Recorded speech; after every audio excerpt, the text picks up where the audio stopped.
commencer par faire une prière sur notre prophète, que la paix et le salut éternel soient sur lui, le seul des prophètes. Comme on dit, Allahumma salli ala sayyidina Mawlana Muhammad wa ala alihi wa sahbihi wa sallim. On commence cette conférence de presse. Chers invités, mesdames et messieurs les journalistes, et chers partisans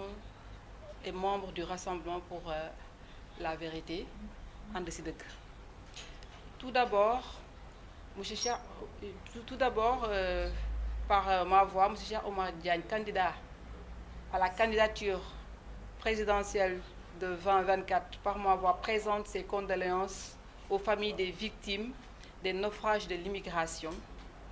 Ensuite, il apporte son soutien et sa compassion aux détenus arbitraires en ce moment dans toutes les prisons du Sénégal et aussi à leurs familles. Nous ne saurons cependant commencer cette conférence de presse sans au préalable dénoncer aussi après la plus grande vigueur l'arrestation du journaliste Pape Sané, chroniqueur au niveau de Walfadjri. Encore une fois, notre démocratie est balafrée par certains actes posés par les autorités. Notre pays, il faut le reconnaître, traverse en ce moment un moment historique de son évolution, car nous constatons que tous les signaux sont au rouge.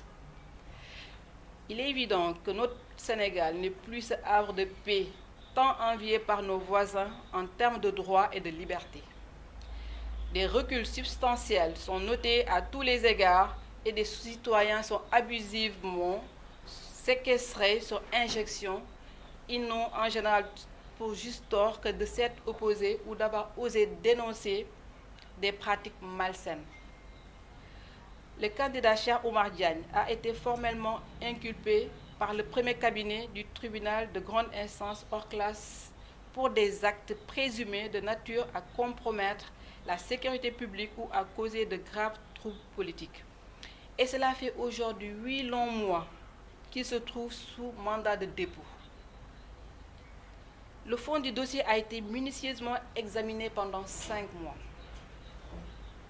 Mais le juge d'instruction n'a pas encore rendu de décision définitive, que ce soit pour le renvoyer devant un tribunal ou pour une ordonnance de non-lieu. Donc vous imaginez la suite. Donc l'avocat de Cheikh Oumar Diagne a présenté plusieurs demandes de mise en liberté provisoire. Mais celles-ci ont toutes été rejetées par le juge d'instruction, puis confirmées par la chambre d'accusation de la Cour d'appel de Dakar. Malgré le fait que toutes les conditions légales soient remplies pour y prétendre. Or, Cheikh Oumar Diagne présente toutes les garanties nécessaires car il réside régulièrement à Dakar. Il n'y a en ce moment aucun risque présumé de trouble à l'ordre public, ni de collusion avec des tiers. Et qui plus est, il est candidat à la candidature de la présidentielle de 2023. Donc, juste pour un petit commentaire, Cheikh Oumar Diagne, si on lui donnait la liberté provisoire aujourd'hui, où est-ce qu'il peut partir? Est-ce qu'il peut échapper à l'autorité sénégalaise? Est-ce qu'il peut leur échapper? Je pense que messieurs les journalistes et les invités présents sur place ont déjà la réponse. En tout cas, ce qu'on doit retenir du droit sénégalais, on dit qu'au Sénégal, le droit, la liberté est la règle et la détention doit être l'exception. Donc Cheikh Oumar Diagne n'a rien à faire en prison en ce moment présentement. Le fait de refuser à Cheikh Oumar Diagne une liberté provisoire alors qu'il est présumé innocent et qu'il remplit toutes les exigences légales pour obtenir et ne pas encore conclure son dossier semble constituer une détention arbitraire. Donc il faut retenir qu'en ce moment, pour Cheikh Oumar Diagne, c'est une détention arbitraire car il n'y a rien, ni sur le plan factuel, ni sur le plan juridique, qui justifie cet emprisonnement. Cheikh Oumar Diagne, au plus haut niveau, Cheikh Oumar Diagne dérange au plus haut niveau avec des débats de fond de très haut niveau qui ont contribué à l'éveil des consciences de la population sénégalaise. Qui ne connaît pas Cheikh Oumar Diagne au Sénégal? Qui ignore toutes les vidéos, toutes les lives qu'il a fait d'instruction pour éveiller les consciences, mais surtout pour instruire la jeunesse, pour leur faire savoir qui ils sont, pour déterminer et dénoncer toute forme de barbarie ou toute forme comment dire encore, toute forme de malversation dont font l'objet les gouvernements en place. Il ne fait, donc Cheikh Oumar Diagne, ce qu'il faut retenir de lui, c'est un spécialiste de la finance islamique et un intellectuel de conviction. Il n'est pas comme ces intellectuels de salon qui restent dans leur salon à tergiverser ou à discutailler, comme je dois dire. Cheikh Oumar Diagne est un homme engagé sur le terrain et ici les gens présents dans cette salle le savent. Donc, comme je dis, il ne fait pas partie de ces intellectuels élitistes des salons feutrés. C'est un homme engagé, un combattant et un défenseur de nos valeurs culturelles et morales. Écrivain de renom international, le candidat Cheikh Oumar Diagne apporte dans ses livres des réponses face aux problèmes de développement du Sénégal, voire même de l'Afrique, car c'est un panafricaniste convaincu. Cheikh Oumar Diagne règle dans son livre les questions monétaires qui sont nos principaux problèmes, le franc CFA, dans son livre La révolution de l'argent en zone franc, mais aussi dans son dernier livre Dataware, la guerre des données. Pour ne citer que ces deux livres, il traite de l'importance des données numériques dans le développement du monde moderne, comment les données peuvent être une question de souveraineté nationale et comment en Afrique ensemble ignorer ces détails, alors qu'en ce moment en Europe ou dans les autres pays, les gens se battent pour les données numériques. Le candidat Cheikh Oumar Diagne est un modèle et un exemple pour la jeunesse sénégalaise. Tout son combat est basé sur les valeurs islamiques, car il est convaincu que l'islam est la solution. D'ailleurs, c'est son credo. Il trouve que l'islam, c'est la solution. C'est un panafricaniste convaincu, c'est un islamiste et il réclame son islamisme, comme il dit, parce qu'il sait que toutes les valeurs, comme il dit, la plupart des courants, que ce soit le socialisme ou le libéralisme, ils trouvent que c'est des courants qui ont échoué. Et pourquoi ne pas aller avec les valeurs économiques de l'islam? Pourquoi ne pas essayer un développement sur les principes de l'islam et voir ce que ça donne avec la finance islamique? Je pense que si on regarde maintenant la prolifération des banques islamiques et comment de plus en plus, je me dis, même côté éducation, comment les gens sont intéressés par toutes ces écoles islamiques. J'entends par l'école islamique, toutes ces écoles qui ont réformé, qui ont révolutionné et qui ressemblent plus à nos valeurs, qui enseignent l'enseignement moderne islamique, mais aussi l'enseignement du français, et qui fait un bon, je me dis, il faut reconnaître que ça fait un bon mélange, parce que de plus en plus, les gens sont en train de se tourner vers ces écoles, parce que la population sénégalaise a faim. La population sénégalaise a faim de quoi? De personnes de valeur.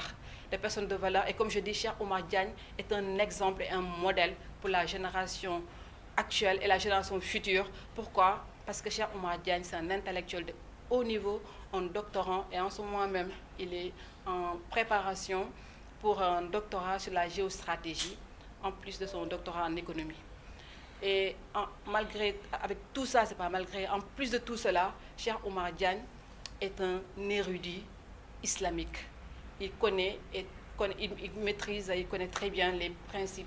de l'islam et les enseignements islamiques et coraniques. Donc je pense que c'est un modèle dont la jeunesse doit s'inspirer,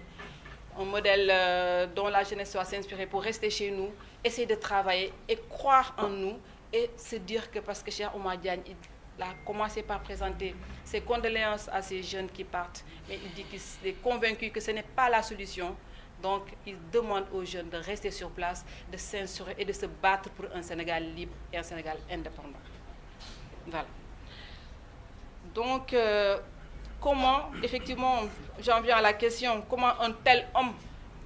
qui sert aussi bien son pays, qui sert les Sénégalais, comment un tel homme peut être emprisonné pendant des années? Comment un tel homme peut faire l'objet de tant d'acharnement manifeste sur sa personne? Je me dis que c'est des questions qu'on doit soulever et qui doivent interpeller tous les Sénégalais.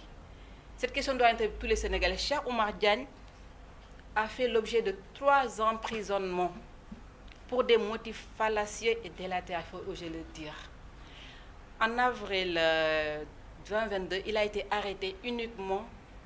pour des motifs de diffusion de fausses nouvelles. On a porté plainte, c'était à la limite du flagrant délit. C'était une émission qu'il avait fait à la télévision Walfadjri, c'était du flagrant délit. On l'a arrêté tout simplement parce qu'il avait demandé, il avait annoncé sa candidature pour les législatives. Étant donné que c'est un homme qui dérange avec ses idées, ses principes, étant donné que c'est un homme qui a le verbe, il faut le reconnaître, on a tout fait pour lui empêcher d'aller à ces législatives. Donc il a été arrêté pour 3 mois. 3 mois après, il a encore été arrêté pour encore des motifs fallacieux, comme je dis, sur l'affaire de Imam Ndao, Alioune Badara Ndao, sous prétexte qu'il a fait encore diffusion de fausses nouvelles. Ils l'ont arrêté et mis au MAC de Sébikotane pour 4 mois. Faites le calcul encore, on est à 7 mois de détention pour un homme qui a tellement de choses à apporter pour notre pays. 2 mois après, pour encore des raisons fallacieuses, il a été arrêté. Et depuis, ça fait 8 mois aujourd'hui, il est sous mandat de dépôt, malgré les nombreuses demandes de liberté provisoire qu'on a déposées avec l'aide des avocats. Cheikh Oumar Diagne est toujours en prison. Donc voilà, comment un homme d'une telle dimension, un enseignant-chercheur, doit-il être en prison? En effet, moi je me dis que la réponse est simple. Cheikh Oumar Diagne apporte un débat de haut niveau. Cheikh Oumar Diagne apporte des propositions précises et bien nettes et propose des solutions pour le Sénégal. Mais comme nos autorités n'ont pas de réponse face à ces arguments, qu'est-ce qu'ils font? Ils l'emprisonnent. C'est plus facile pour eux. Je trouve que ce n'est pas digne. Ce n'est pas digne d'emprisonner un homme digne comme Cheikh Oumar. Et par dignité, il est en train de subir. Il est en train de subir cette injustice que nous trouvons inadmissible. Nous trouvons cette injustice inadmissible. Et c'est pour ça qu'aujourd'hui, nous, la famille de Cheikh Oumar Diagne, nous, les membres du Rassemblement pour la vérité, nous qui soutenons Cheikh Oumar Diagne, ses amis, nous nous levons aujourd'hui pour dire basta, pour dire ça suffit, pour dire halte à l'autorité. Cheikh Oumar Diagne doit sortir. Il doit sortir, il est candidat aux élections présidentielles. Comme tous les candidats, c'est d'ailleurs la Sénat qui, dans ses articles,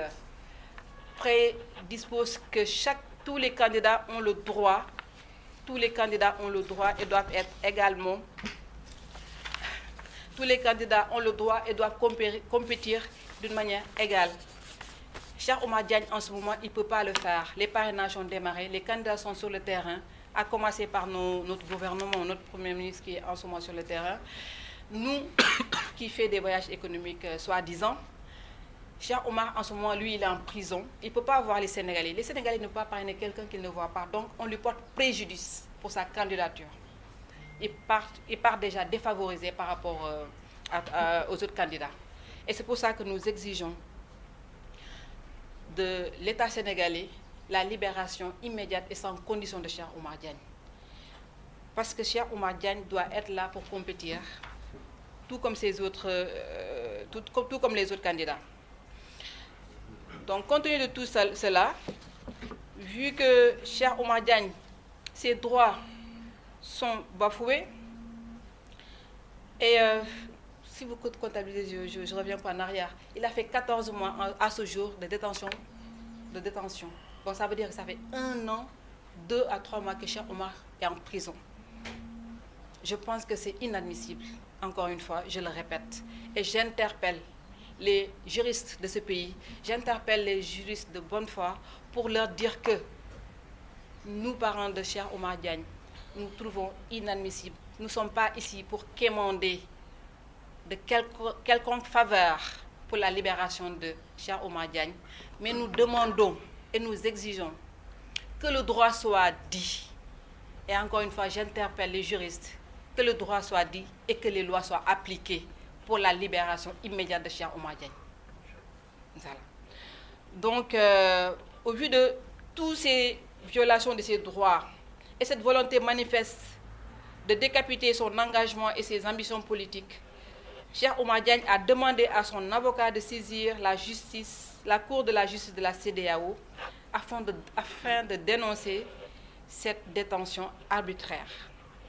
Ça, c'est d'un. Mais aussi, nous allons recourir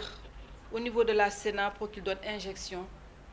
pour la libération du candidat Cheikh Oumar Diagne et lui permettre, comme tous les candidats, de compétir à d'égales compétences. Libérer Cheikh Oumar Diagne, libérer les détenus politiques, libérer Bassirou Diomaye Faye, qui est candidat aussi aux élections présidentielles, libérer Ousmane Sonko, libérer Abdou Karim Gueye et libérer tous les détenus politiques. On ne peut pas citer tout le monde. Libérer Ousmane Sarr, libérer Bayna Gueye, libérer tous ces jeunes qui n'ont rien à faire en prison, libérer Hannibal Djim. Hannibal Djim, sa place n'est pas en prison.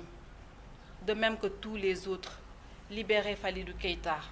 Libérer, libérer, libérer. Je suis prise d'émotion, vous imaginez un peu. Ce que nous endurons, ce que les familles endurent.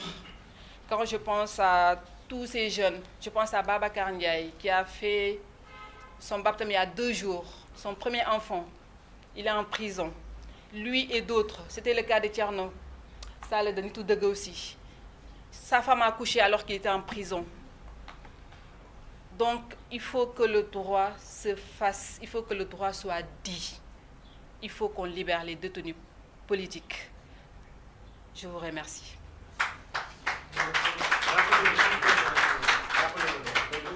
C'est Madame Fatou Fall. C'est Madame.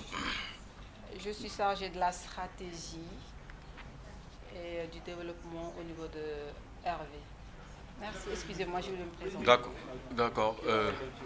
D'accord, merci Madame Fatou Fall. On voit clairement que la personnalité de Cheikh Oumar Diagne dérange, mais on peut se poser la question de pourquoi il dérange autant. Donc nous laissons la parole à M. Ahmed Takoula Gueye afin qu'il nous expose le pourquoi de la personnalité de Cheikh Oumar dérange autant. Et il va revenir aussi sur ces emprisonnements multiples et tout ce qui s'est passé au préalable. Donc je laisse la parole à Ahmed Takoula Gueye du Rassemblement pour la Vérité. C'est aussi le secrétaire général adjoint.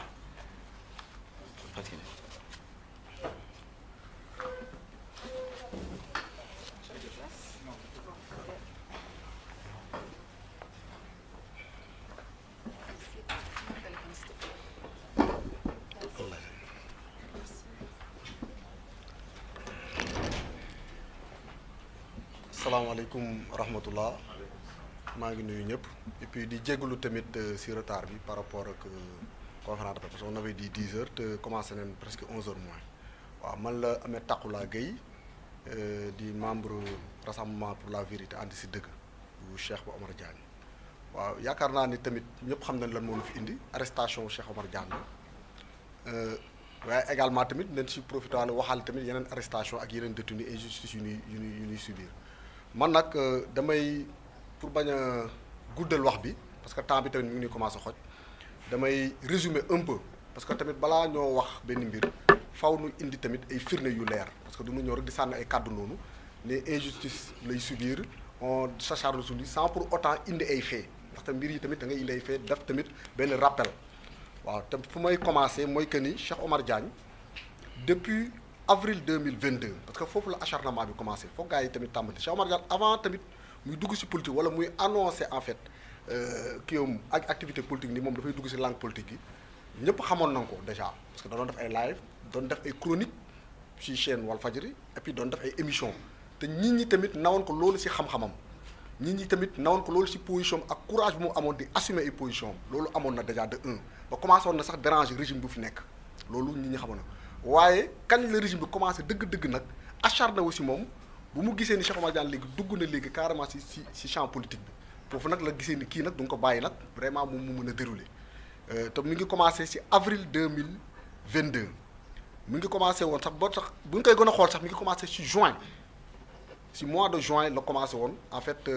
pas avril 2000 mais mois de juin 2021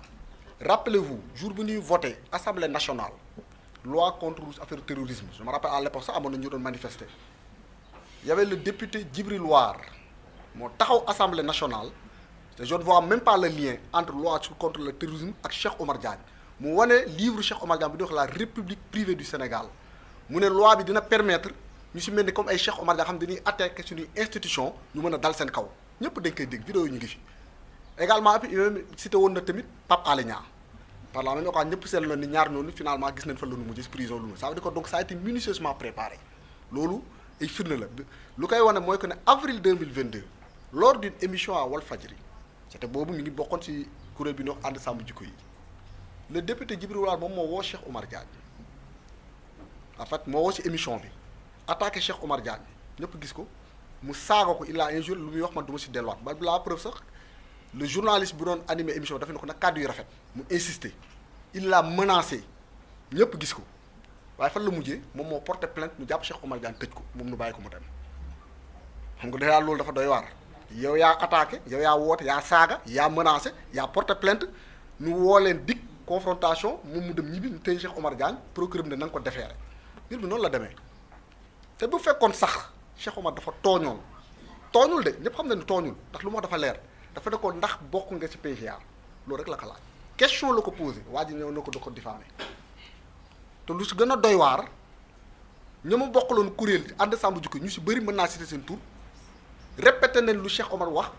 dem fa gën a sori sax te kenn inquiété wu leen xam nga loolu dafay wan ne kon ciblage moom la mu soxla woon parce que ñun tamit dofuñu même bu fekkoon dafa tooñ même duñu juriste waaye tamit ay borom xel la flagrant délit lañ koy yóbbu mais dañu instruire dossier bi sax c'est fait exprès pour maintenir ko en prison te ban bu ñu demoon sax procès je ne vois pas comment naka la nga ko war a mën a condamner ndax question doot yaakaar naa ne Sénégal doo fi poser question rek ñu jàpp la tëj beneen bi mooy que ni te boobu mi ngi tombé juste bu mu annoncé que ni moom dafay dugg ci politique dafay def il est candidat ci élection législative yi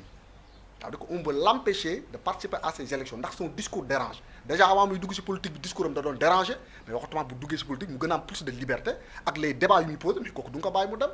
loolu la nguur gi di xalaat ñu téye ko lu ci gën a doyaar bu mu lancé parti RV Rassemblement pour la vérité ànd ci dëgg le 8 septembre 2022 si suba si la def conférence de presse heure yi mu jot convocation ngoon si ñu jël ko yóbbu ko dig garde à vue waaw di ko donc ñu ngi seen logique man lu wax c'est des faits c'est factuel bu mu annoncé à langue politique yi jàpp nañu ko tëj mu lancé partem ñu jàppaat si même jour bi yóbbaat tëj te lu mu wax encore si kaw imam Aliou Ndao la woon parce que imam Aliou Ndao ñëpp xam ne ni dafa feebaroon après finalement mu génn àdduna mu émettre ay doute comme tout Sénégalais mais lu gën a doy waar mooy que ni moom dafa répété lu imam Aliou Ndao wax famille imam Aliou Ndao répété moom lu mu wax mu am ñeneen ñu répété moom tamit lu mu wax ñu jàpp ko ci lu mu ko jàppee moom ak Abdou Karim jàpp leen tëj leen 4 mois de détention diffusion de fausses nouvelles mais loolu même bu dee loolu am na bu fekkoon sax daf ko inventé te loo ko inventé wul dara le défaut lu mu wax la répété mais xanaa ñu yóbbaat ko encore flagrant délit mais gars yi du nga ko def xam na ni flagrant délit arrangé wu leen parce que bu fa demee lu ñu bëgg si moom du nga ko am léegi dañ koy jàpp ne ñuy instruire loo xam ne dafa ni fàng nii mu leer ñëpp gis ko man dama yaakaar loolu lañ si instruction mooy nga seet yeneen élément mais lu ne leer lu ne fàng moom yaakaar naa ne kenn du taxaw di si seet loolu tamit mu waraan def seen beneen volonté pour maintenir ko en prison bu mu génnaatee janvier 2023 mu ne annoncé candidature am après ne man damay dem élection présidentielle gars yi toogaat ci encore 2 mois même pas 2 mois ñu ñëwaat arrêté waat ko parce que benn conférence de presse bu mu mujj def moom ak Clédor Sène ak Dambodj li ñuy wax moom la wax résumé ko rek parce que bu muy wax sax dafa ne Clédor ak Dambodj wax ne lépp mu résumé waat lu ñu wax lu ñu wax exactement moom dong lu sepp ko ci jàpp ko tëj bu fekkee ne justice nag amul dafay tëddee njaaxaandaay et la justice elle est impartiale loolu lu ñu wax impersonnel mais yaakaar naa ni kon boobaa du moom dong lañ si sepp jàpp ko tëj loolu lay dëgg c'est des faits lii dafay wane lii c'est un acharnement sur sa personne et qui ne se justifie pas mbir mi sax du question affaire de partisanerie naan dama ànd ak Cheikh Omar qu'on est pour ou contre Cheikh Omar ses positions question de principe la man foofu laay interpeller nit ñi dafa am yoo xam ne principe la mën nga bañ a ànd ak nit ki ci ay position politique d'accord mën na nekk ndaxte démocratie moo demee noonu mais dafa am benn ay question principiale yoo xamante ni nit ñi ñëpp dañ si war a dëpp tënku si d'accord ne lii du nangu mu am mais malheureusement Sénégal la di gis nañ ni yenn principe yu gën a élémentaire nga xam ne on les avait résolus depuis dans les années 90 Sénégal dafa nekk en avance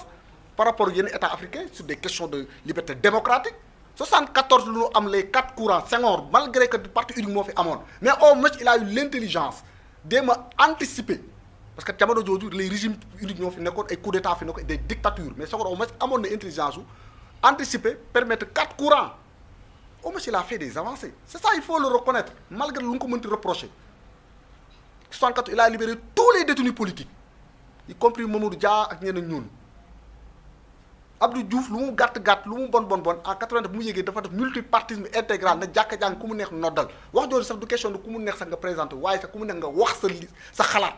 man noonu laa ko déggee ku mu neex doon mooy waxal sa xalaat ndaxte si jamono Abdou lu mu ko mënti wax c'était rare nga gis un candidat wala un acteur politique wax xalaatam ñu jàpp ko tëj bu amee tamit nan ma ko wax bëriwul loolu peut-être daaw nay arrêté Wade bu amee ay remous ay kii par suite à des élections yooyu mooy 88 jàpp tëj c'était normal yooyu mais opinion wax ñu jàpp tëj man ba personnellement je l'ai jamais vu sous Diouf wala dégguma ko kon boobu Abdoulaye Wade c'est la même chose régime déclaratif kii ci wàllu marche c'est-à-dire chaque chef d'État chaque président chaque régime au moins sur les questions démocratiques def nañ benn pas mais je vous demande avec ce régime wax leen ma lan la def ci côté yooyu les acquis yu ñu amoon sax au contraire on est en train de les perdre et les gens se battent pour que nous maintenir acquis yooyu alors que yeneen régime yi les gens se battent pour am ay acquis yu bees c'est ça la différence malgré tout ça c'est ce président-là qui ont dit qu'il est né après les indépendances qui n'a jamais connu la colonisation moom moo ñuy subir loolu yi pour en revenir si kaw Cheikh Oumar Diagne c'est un acharnement sur sa personne te lu ko waral nag mooy que ni gars yi da nga koo ragal effectivement ils ont raison di xaw ko ragal politiquement bien que la politique affaire de gentleman la parce que Cheikh Oumar je veux dire que ni il pose des débats de fond même avant muy lancer ci politique gis nañ ko ay position il a le courage intellectuel de ses idées chaque fois et idée même le courage même de ses idées premier génn na benn livre la preuve bu ñuy wax la révolution de l'argent dans l'espace UEMOA il a posé la question du franc CFA nga xamante ni suñu régime yi kenn ñemewu ko aborder parce que doon ragal France moom il a eu ce courage là de poser cette question boobu teg ko avec ak xam-xam pour que gars yi débattre ko foofu lay woo foofu la ñuy xaaree régime bi mu apporter des réponses beneen bi il a defar na beneen livre mooy comme wax mooy la république privée du Sénégal mu remettre en question suñuy fondamentaux xam ne ñun état bii ñu yor c'est pas notre état ça ne nous parle pas cette république et il a raison parce que c'est inspiré de la 5e république française il a raison c'est une république post-coloniale bu ñu hérité du colon loolu donc la et il a parfaitement raison vous posez ce débat là si on est indépendant si on veut devenir devenir un état souverain mais la souveraineté commence par nga bâtir sa état par rapport à tes propres réalités il a posé ce débat il a eu ce courage voilà quelqu'un qui pose des débats de fond et débat yooyu bu si woo état bi comme par manque d'argument mais comme lu ko Fatou ne waxee mais amul d'autre choix que jàpp ko tëj moom loolu mooy argument am da lay woo si débat wu xam-xam amoo argument jàpp la tëj jaay la doole c'est comme font les dictatures c'est comme ça ils n'ont pas d'argument voilà parce que loolu la lay wax débat d'idées politique autrement pas la politique politicienne c'est ce que loolu nu soxla xam nga Sénégal jamono ji sax nu toll à l'ère voilà ci période yi ñu naan ñu ngi exploiter suñu minier voilà ressources minières ak pétrole mais ñun duñu soxla un autre débat parce que ñu ngi dem ci ay présidentielles ñu xool ku si nekk bu yéegee bu nekkee si nguur gi lan lay def lan lay proposer Sénégalais yi ak actuellement su luy xew si àdduna bi cette géopolitique mondiale mutation yu am nit ñi loolu la ñu waroon a fa def focus ñu déglu proposition candidat ñu wax xam-xam actuellement lan la ñuy indi aramane ay question de candidature emprisonnement ay affaires yooyu on nous ramène dans les années 60 et c'est dommage tandis que le monde moom mi ngi évoluer ñi ñaa ngi dem feneen dëkk yi ñu ngi avancé ñun ñu ngi def sur place et c'est dommage loolu nag foofu laa doon kiiwee beneen bi mooy que ni Cheikh Omar tamit dama gis ni état bi da ko amal haine pour man da nga ko xaw a pas état je ne parle pas de l'état sax mais ce régime parce que Cheikh Omar lu mu ti mën wax xam nga dafa am benn éveil de conscience y a un nouveau paradigme am na benn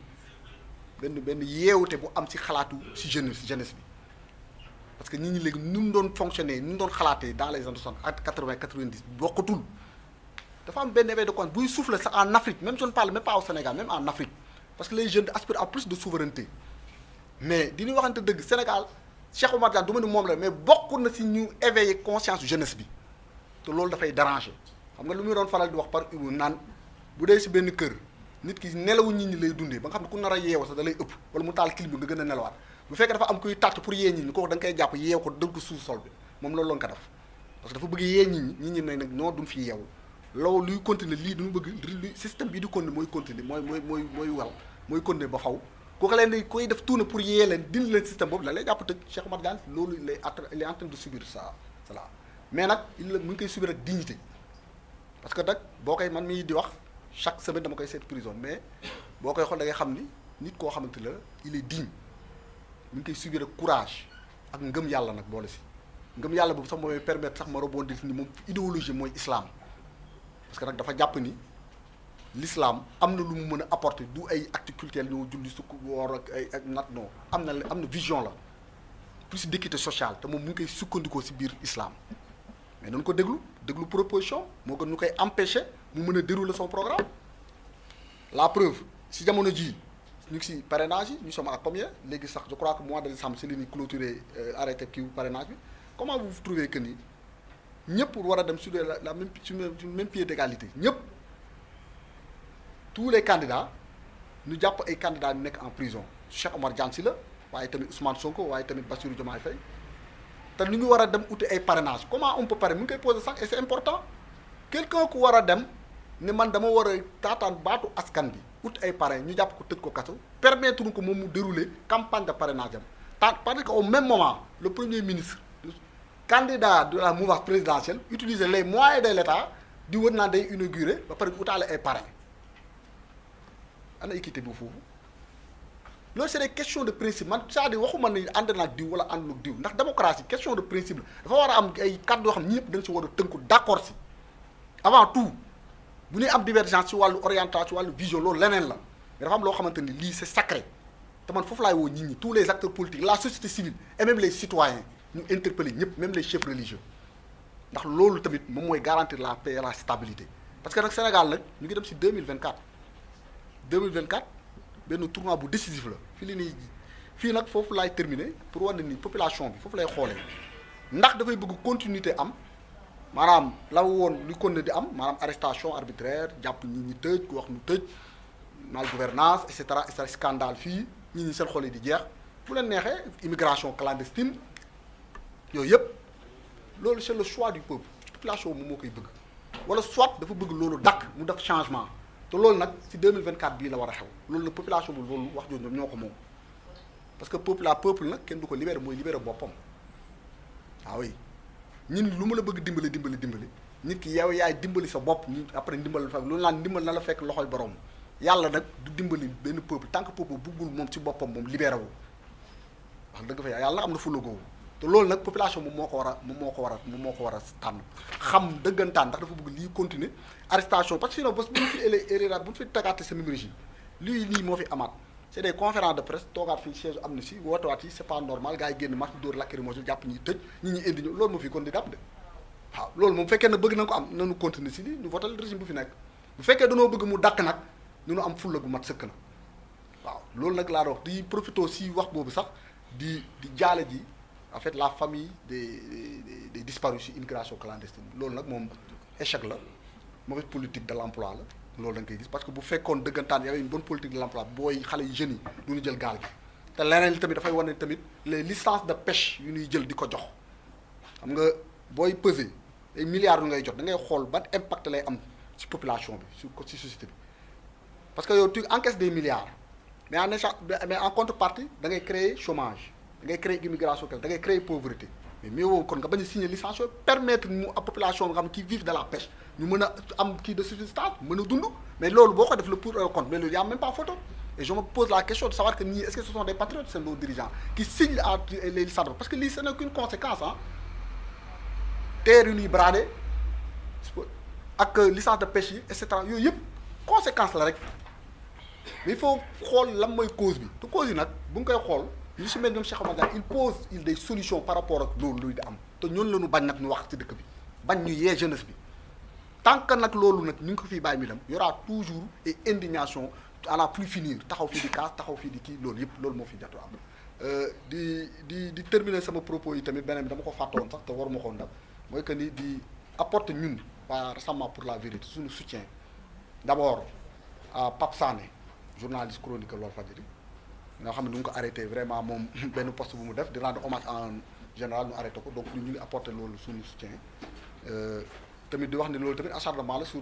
Walfadjri parce que gis na ni temps yi mujj yëpp à chaque fois ces chroniqueurs on les convoque wala ñu leen jàpp di tëj te loolu ça c'est justifiant parce que seen ligne éditoriale neexul régime bi et on est habitué à ça là régime bi moom da nga may bëgg par force ànd ak man par force boo bañee dama lay jàpp tëj on est habitué à ça nee naa loolu rek lu may wax rek population mooy xool ndax lii day bëgg mu wéy ba faw wala déet waaw beneen bi tamit foofu laa waroon gën tàmbalee tamit mooy que ni ñu apporter tamit suñu soutien au peuple palestinien loolu tamit c'est important ndaxte loolu ça Cheikh Omar Diagne ñëpp gis nañ position bi lu mu am sur la cause palestinienne ba def na yàgg na si def ay live donc loolu tamit ñun defoon nañ sax benn communiqué là-dessus waaye dama ciy profiter ci occasion bi waxaale ko si di ñaan Sénégalais yi tamit que ni nous sommes ba léegi bien que tëj nañ suñu candidat prison fële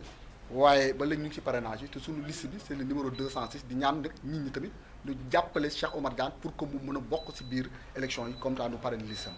waaw di gërëm ñëpp di sant ñëpp salaamaaleykum wa rahmatullah. Merci monsieur Ahmed Takoula Gueye.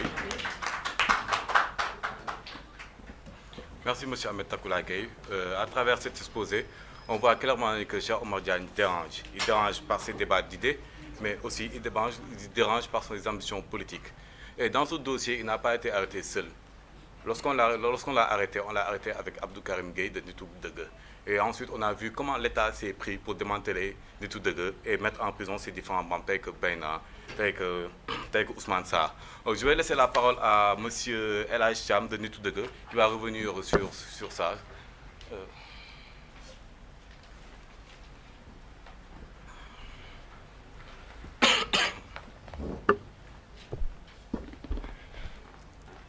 asalaamaaleykum wa rahmatullah nuyu naa leen yéen ñëpp di yaakaar ne yéen a ngi am jàmm te di leen di ñaanal jàmm yéen ñëpp bon di am mbégte tamit ci yëg-yëg bi ngeen am ba boole ñu ci rassemblement bi waaye tamit di nuyu presse bi yëpp El Hadji Mamadou Thiam la xel mu sell membre mouvement Nitu Dëgg valeur bu Abdou Karim Gueye ñu nekk ay ndaw yàgg ànd ak Abdou Karim Gueye nekk aussi ay ndaw nekk ci dëkk bi xam ne ciy dox donc tey dañuy am mbégte ci rassemblement bi waaye tamit di wax aussi ci liberté damay njëkkee ci liberté parce que avant tout d'abord liberté ñu gis ne jàpp nañ ay nit ñu bëri ay nit yoo nga xamante ne ay nit yu am valeur lañ ay nit yoo nga xamante ne ay nit yu digne lañ may njëkkee ci suñu papa suñu kilifa Cheikh Oumar Diagne te bu dugalee demande de liberté provisoire ñu rejeté ko ñun nag ñu bëgg a xam ñun ana suñu liberté ci dëkk éthiopien la ñun ci dëkk bi lañ bokk ay ndaw dëkk bi lañ donc dañoo bëgg liberté xamante ne c'est des gens yoo xam ne dañoo digne dañoo engagé pour le Sénégal donc ñooñu tey c'est pas normal ñu jàpp leen ci kaso man dama gëm ne booy jàpp ni da nga koy jàpp ci dëgg da nga koy jàpp parce que dafa def lu tax nga war koo jàpp mais xool leen ñu jot a jàpp yëpp ngeen topp seen cas j'espère yéen a ngi gëstu ku nekk ni ñu la jàppee affaire bi question de da nga ma arrangé la wala arrangé woo ma jàpp la ñaata sénégalais tey ñoo fi toog wax loo xamante ne tey bu ma ko waxoon ñu jël si ma est-ce que jël nañ leen est-ce que donc sénégalais yi yemale nañ leen ci dëkk bi donc loolu nañ ci bàyyi xel man nag vraiment damay wax ñi nga xamante ne dañ leen jàpp ngir yàlla nañ leen bàyyi parce que ñun ay ndaw lañu. dafa am ay ndaw yu bëri yoo xamante ne tey jii dañ leen jàpp ci kaso bi boo demee Rëbës loolu dama siy def taxaw bu am solo parce que dafa métti ñun dañ fay dem di visite xam liñ fay daj suñu waajur yi ñu xam liñ fay daj ñu jàpp ay xale yu ndaw ñoo xamante ne tey ñoo waroon taxaw dox ci dëkk bi ñii di jaay ñii yore seen boutique ñii di liggéey lépp ci loo xamante ne day doxal dëkk bi ñu téye leen seen waajur yi di xëy 5 heures du matin ba midi ñuy taxaw ci ay magum jëmm ngir lan bëgg a gis seeni doom namm seeni doom est-ce que seeni doom ci lan lañ leen jàppee mais ñii dañ leen fekk ñuy reer nee na ñu yóbbu leen ñii ñu fekk leen ci seenu boutique ñuy jaay ñu yóbbu leen ndaw yooyu tey nañ leen bàyyi seen dossiers yi nañ leen gëstu may waxaat tamit vraiment ñoom ñi nga xamante ne ñoo yor dossier jàmbur yi ñu xam ne yomal xëyaam am na te fii dëgg la nag dañ leen di respecté parce que ay ordre lañ leen dox te ni dañ leen di wax maanaam ñoom ñi nga xamante ni ñoo gérer côté administration pénitentiaire bi ñu xam ne vraiment ay ordre lañ leen jox ñu nangul leen ko suñu ay frère lañ du suñu maanaam nekkuñu seen i ennemi ñun ñëpp ay frère lañ donc tey war nañoo mën a xoolaat seen liggéey war nañoo mën a xoolaat xam ne ñi jàpp seen ay frère lañ seen ay sœur lañ suñu ay wayjur ñoo nekk ci kaso yi suñu ay frère suñu ay sœur ñoo nekk ci kaso yi ñu war leen bàyyi ñu nekk seen liberté dëkk bi ñëpp am jàmm ñun à chaque fois dañuy wax naan que non nitu dëgg yeeg ñii dañoo bëri histoire ak dañuy wax ay genre ñun violence amu fi parce que ñun dafa am lu ñu yare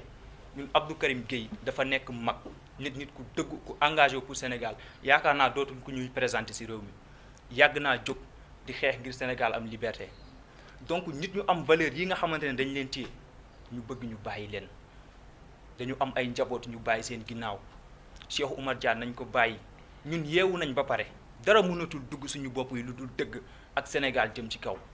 keneen lu fiy wax leneen ak façon boo mënta indi ñun jàng nañ li ñu war a jàng xanaa kay dañ ñuy yokk rek mais li ñuy xam nañ ko ba pare ci dëkk bi ndaw ñi yeewu nañ dëgg na nag métti na ñu ngi daw ñii di jël gaal gi di dem du loo xam daf ñu gënal parce que ñun ay ndaw lañ ci liggéey lañ toll buñ sañoon te nag Sénégal gii la ñuy toog li ñu war a liggéey ñu liggéey ko mais nag ñàkk pexe la ndaw ñi dañoo réer ndaw ñi dañoo sonn moo tax chaque jour ñuy jël gaal gi di dem te nag ay dimension la bu leen jàppee dara ci loolu noonu bu ci kenn mere kenn donte nag dafa métti mais bu ci kenn mere kenn parce que ku nekk ak sa dimension fi mu toll ku nekk ak sa situation fi mu toll donc ñu leen di ñaan Abdou Karim Gueye nañ ko libéré Cheikh Oumar Diagne mag la ku engagé pour Sénégal la ku am solo ci réew mi la ku ñëpp ràññee ci wàllum diine la di leen di wax ne aussi Sénégal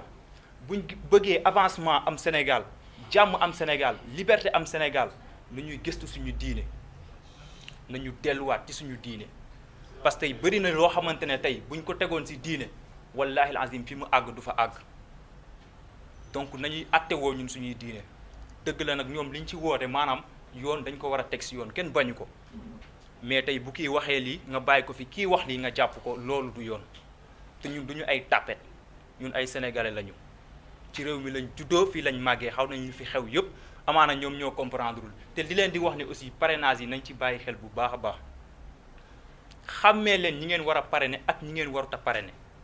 c'est à éviter parce que gis naa ci ñoo xam des fois sax dañuy dugg ci benn bërëb naan leen lii ak lii benn la lee jéem a jaxase seen maay nii suñu waajur yi aussi ñi xamul nañu yeewu xam ne dafa jot Sénégal am liberté totale dafa jot réew mi nekk ci jàmm parce que instant yi kenn nekkul ci jàmm dëgg la ñoom ñoo féete ci kaso mais ñun ñi nekk ci biti sax jàmm amuñu ko parce que tout le temps suñu xel mu ngi dem ci ñoom Abdou Karim Gueye jabaram am na doom fekk ko ci biir kaso bi Thierno Sall jabaram am doom mu fekk ko ci kaso bi Ousmane Sarr ñu ngi ko téye ci kaso bi ñaata weer bàyyiwuñ la waxuñu la ngir yàlla dossier jàmbur yi nañ ko lijjanti te bàyyi leen ndaw yi duñu ay ndaw yuy taal réew mais ay ndaw yu jóg pour defar réew lañu donc loolu nañ ko ràññee bu baax a baax a baax a baax di ñëwaat aussi ci point yi nga xamante ne ñu ngi jël gaal gi parce que loolu c'est très intéressant ñu wax ci gis nga Sénégal bu ñu ko bëggee defar da ngeen di xalaat ñi nekk ci ginnaaw xalaat ñi nekk ci kaso bi ñun ñëpp bu ñu demee bàyyi leen fi ñoom nan la ñuy def te engagement bi bañ koy jël pour dëkk bi baax ñun ñëpp la woon donc bu yàlla defee caabi féete leen ginnaaw amuñu droit di daw di leen fii bàyyi dañu am droit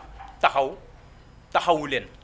dañu am droit jàppale leen ci fànn yëpp pour ñu mën a am jàmm donc ndaw ñi nga xamante ne ñu ngi jël gaal gi dëgg la nag mënuñ leen tere jël gaal bi parce que ne comme ni ma koy sànq sa situation boobu yow yaa xam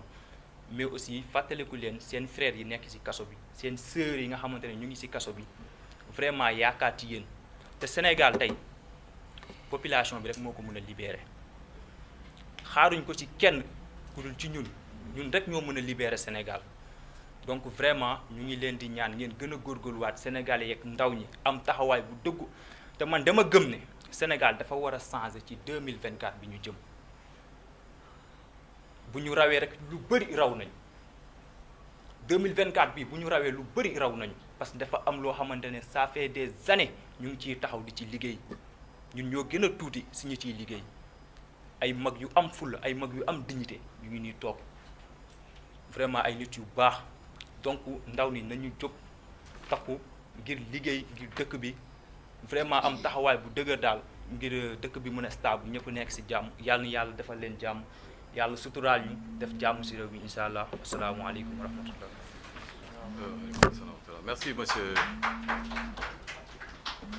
Merci monsieur El Hadj Mamadou Thiam de Nitu Dëgg. On voit clairement qu'au Sénégal actuellement tous les éveilleurs de conscience sont emprisonnés systématiquement. Paradoxalement, on voit aussi que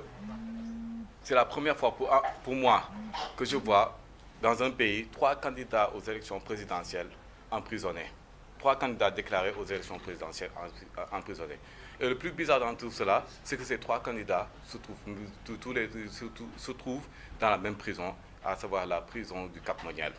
Donc je vais laisser la parole à M. Amadou Ba de PASTEF, qui va revenir sur les emprisonnements de M. Ousmane Sonko et de M. Bassirou Diomaye Faye, tous les 2 candidats comme Cheikh Omar Diagne à la présidentielle et qui se trouvent tous les 3 actuellement au niveau du Cap-Manuel.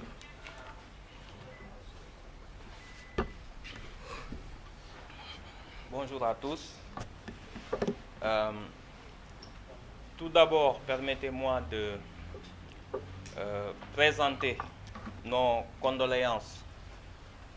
aux victimes de l'immigration clandestine. Je rappelle avec étonnement et un peu frustration et colère qu'on nous a appris qu'il y avait 275 morts dans le chavirement de pirogue qui est quand même au Sénégal après la tragédie du bateau le Joola,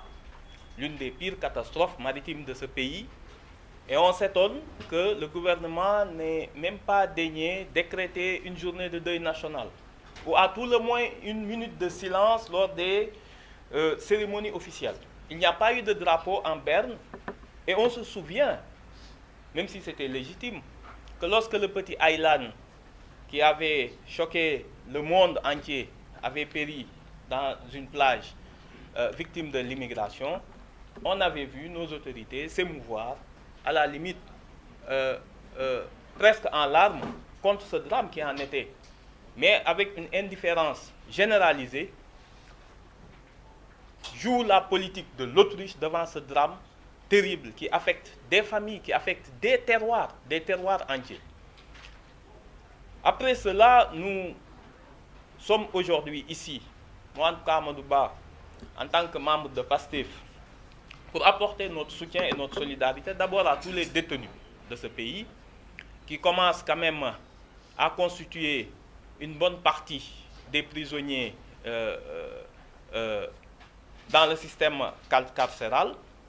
Nous apportons notre soutien particulièrement ce jour à Cheikh Omar Diagne qu'on ne présente plus et qui, ironie de l'histoire, comme il vient d'être rappelé, aujourd'hui est avec Ousmane Sonko et Bassirou Diomaye Faye à Cap-Manuel, 3 candidats à l'élection présidentielle en détention. Il ne pouvait y avoir meilleure coïncidence. De façon globale, que représente aujourd'hui Cheikh Omar Diagne et sa situation d'injustice? Il a fait, comme l'a rappelé Madame Diagne, au moins c'est sa 3e ou 4e séjour, ou son 4e séjour en détention, soit près de 14 mois. Vous enlevez 14 mois quand même dans la vie d'un individu, vous voyez que ce n'est pas juste un chiffre qu'on donne. Nous tous, si on nous enlevait 14 mois d'existence, peut-être qu'on se rendrait mieux compte de ce que ça représente et la facilité avec laquelle nos autorités emprisonnent à tour de bras. On le sait au Sénégal, en tout cas dans d'autres domaines sûrement, mais en matière politique, la détention est devenue la règle et la liberté est devenue l'exception. Et on est emprisonné pour tout et n'importe quoi. Si vous regardez bien, aujourd'hui, tous les Sénégalais, ce qui n'était pas le cas auparavant, ont tous intériorisé, même ceux qui n'ont pas étudié, le vocabulaire de la répression politique. Tout le monde connaît juge de premier cabinet, juge de deuxième cabinet, mandat de dépôt, retour de parquet. C'est devenu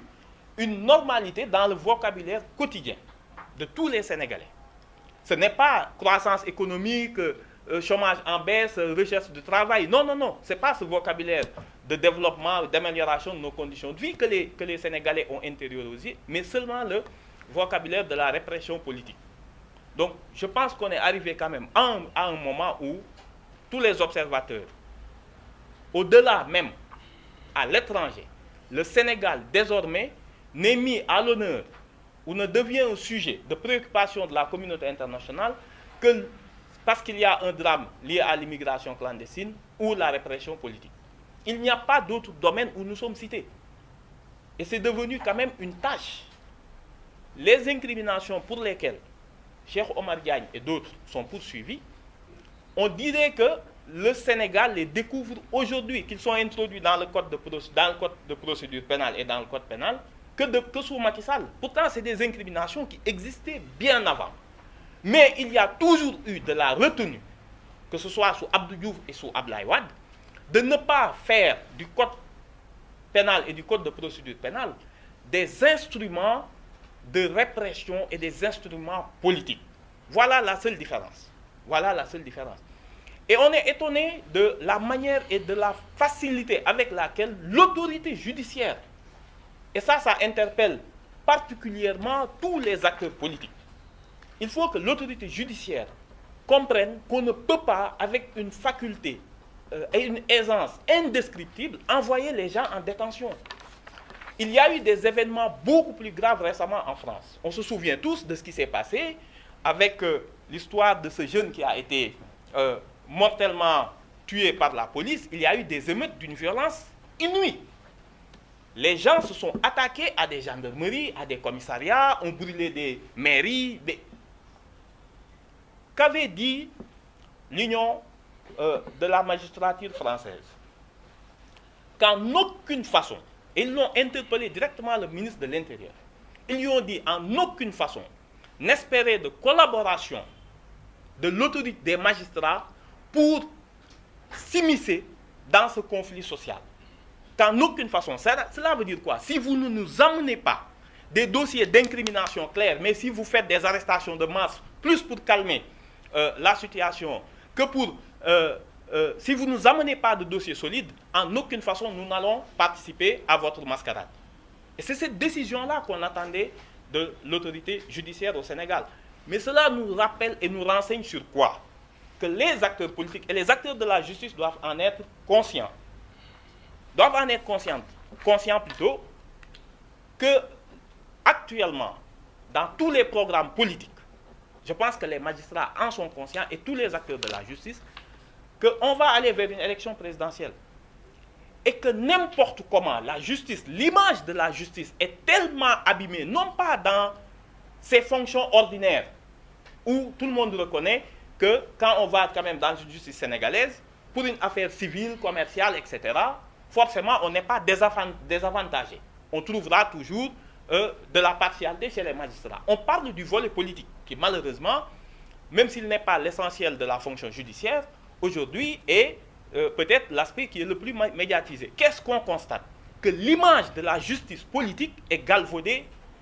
parce que les Sénégalais ont constaté, et tous les Sénégalais sont conscients, que les magistrats politiques suivent des ordres reçus, non pas du pouvoir exécutif, mais je parle de l'APR. Et cela implique quoi? Cela implique que, fondamentalement, si les magistrats ne commencent pas à résister à cette pression politique, notamment de ce régime en fin de mandat et en fin de cycle, il se trouvera des programmes politiques qui viendront poser des réformes qui aujourd'hui, des réformes qui peuvent être douloureuses pour tout le monde, mais des réformes nécessaires en tout cas pour que la justice ne soit plus un instrument de répression politique. Ce n'est plus possible. C'est aux magistrats d'abord de garantir leur indépendance. On ne peut pas forcer quelqu'un à être indépendant. C'est aux magistrats, c'est à la magistrature de résister encore une fois à la pression politique. Maintenant, bien entendu que tout le monde sait que ce code pénal et ce code de procédure pénale ne protègent personne, ne protègent pas les citoyens. Lorsque vous pouvez, même pour une publication, être amené en instruction pour 6 mois, qu'est-ce que ça veut dire aller en instruction pour une publication qu'on assume, dont on assume être l'auteur, mais vous pouvez être jugé en flagrant délit? Dans le cas de Cheikh Omar Diagne, et pourquoi c'est important qu'on se batte pour sa libération, il est poursuivi pour des actes de nature à compromettre la sécurité publique. Il me semble qu'on a dit des actes, il a tenu une conférence de presse. Peut-être que dans l'esprit du procureur, une parole est un acte. Mais pour qu'on vous poursuive pour ce motif aussi grave, il eût fallu qu'on ait installé une organisation, qu'il y ait eu un début de commencement de preuves, d'actes, qu'on ait mis en place une organisation criminelle, qu'on le dote de moyens humains, de moyens financiers, qu'on découvre une stratégie derrière.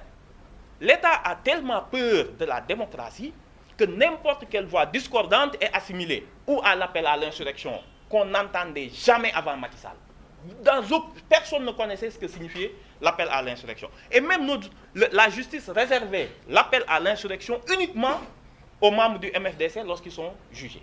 Ce n'était même pas une incrimination politique. Jamais, au plus grand jamais.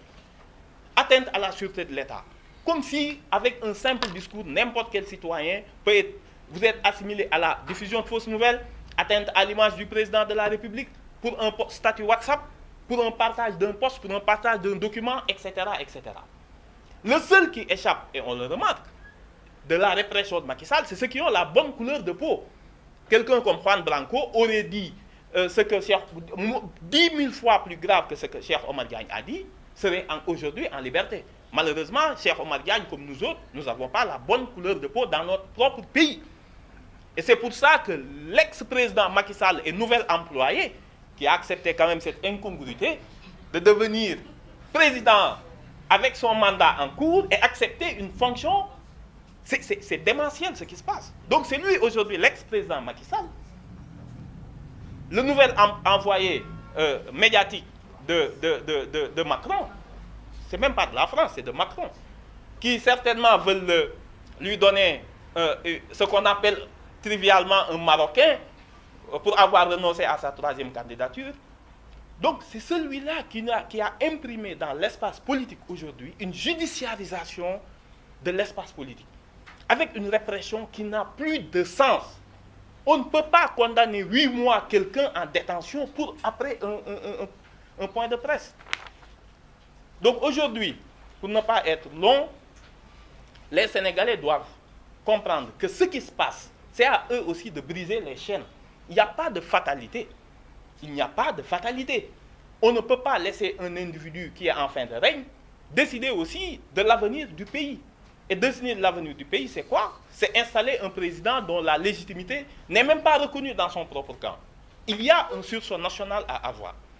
Il faut que l'ensemble des acteurs, que ce soit de la société civile, les acteurs politiques, à travers nos programmes qu'on va proposer, et c'est ce qu'ils veulent peut-être empêcher. Cheikh Omar Diagne a des positions tranchées. Tout le monde nous dira pour les autres que oui, ils auraient participé à des manifestations, etc. Mais lui, c'est vraiment le prototype du détenu d'opinion. C'est le prototype du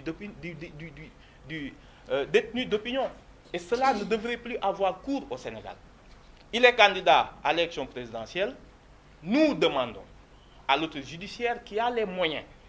avec des méthodes alternatives et des moyens alternatifs à la détention, que ce soit ce que l'autorité sait, je n'ai pas besoin, moi, d'en privilégier un moyen alternatif, de le laisser mener sa campagne électorale. Il faudrait, et il en a les moyens, l'autorité judiciaire, pourquoi? Parce que en interprétant l'article L117 du Code électoral, on se rend compte que l'immunité qui est reconnue aux candidats devrait pouvoir être élargie aux candidats à la candidature.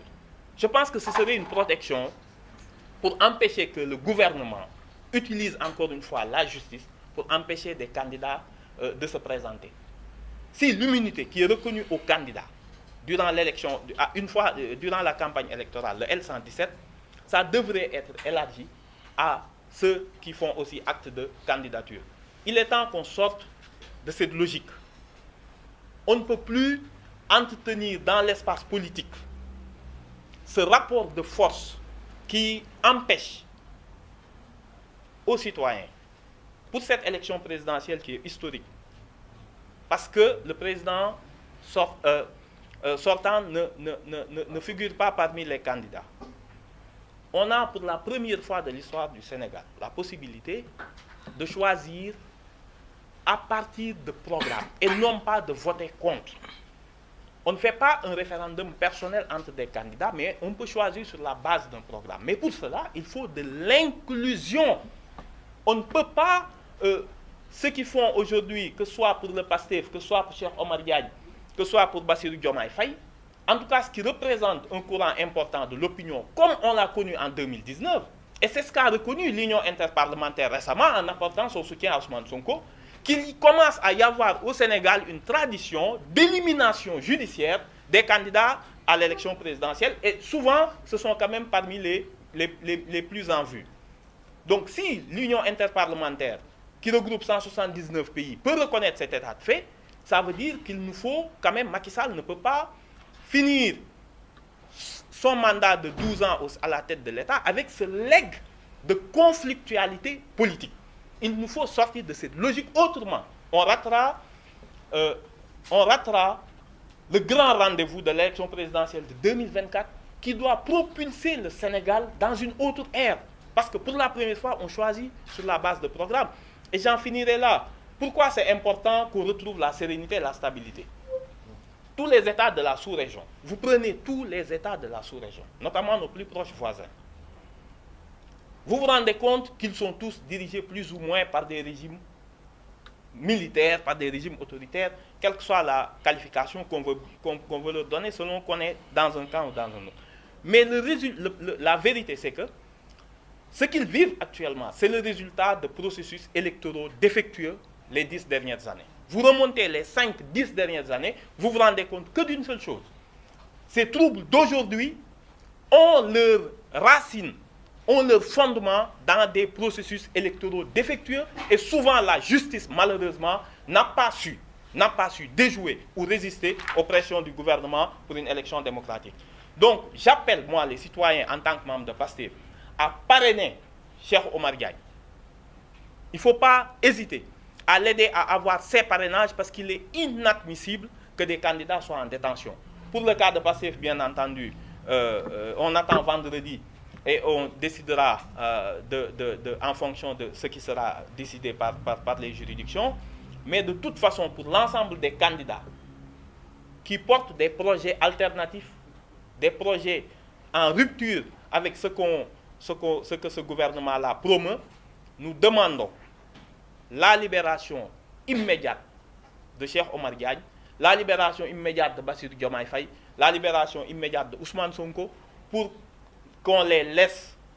participer à l'élection présidentielle, parce qu'il y va de la légitimité du prochain président de la République. Il y va de la stabilité de notre pays, et il y va surtout de la stabilité de notre sous-région. Merci beaucoup.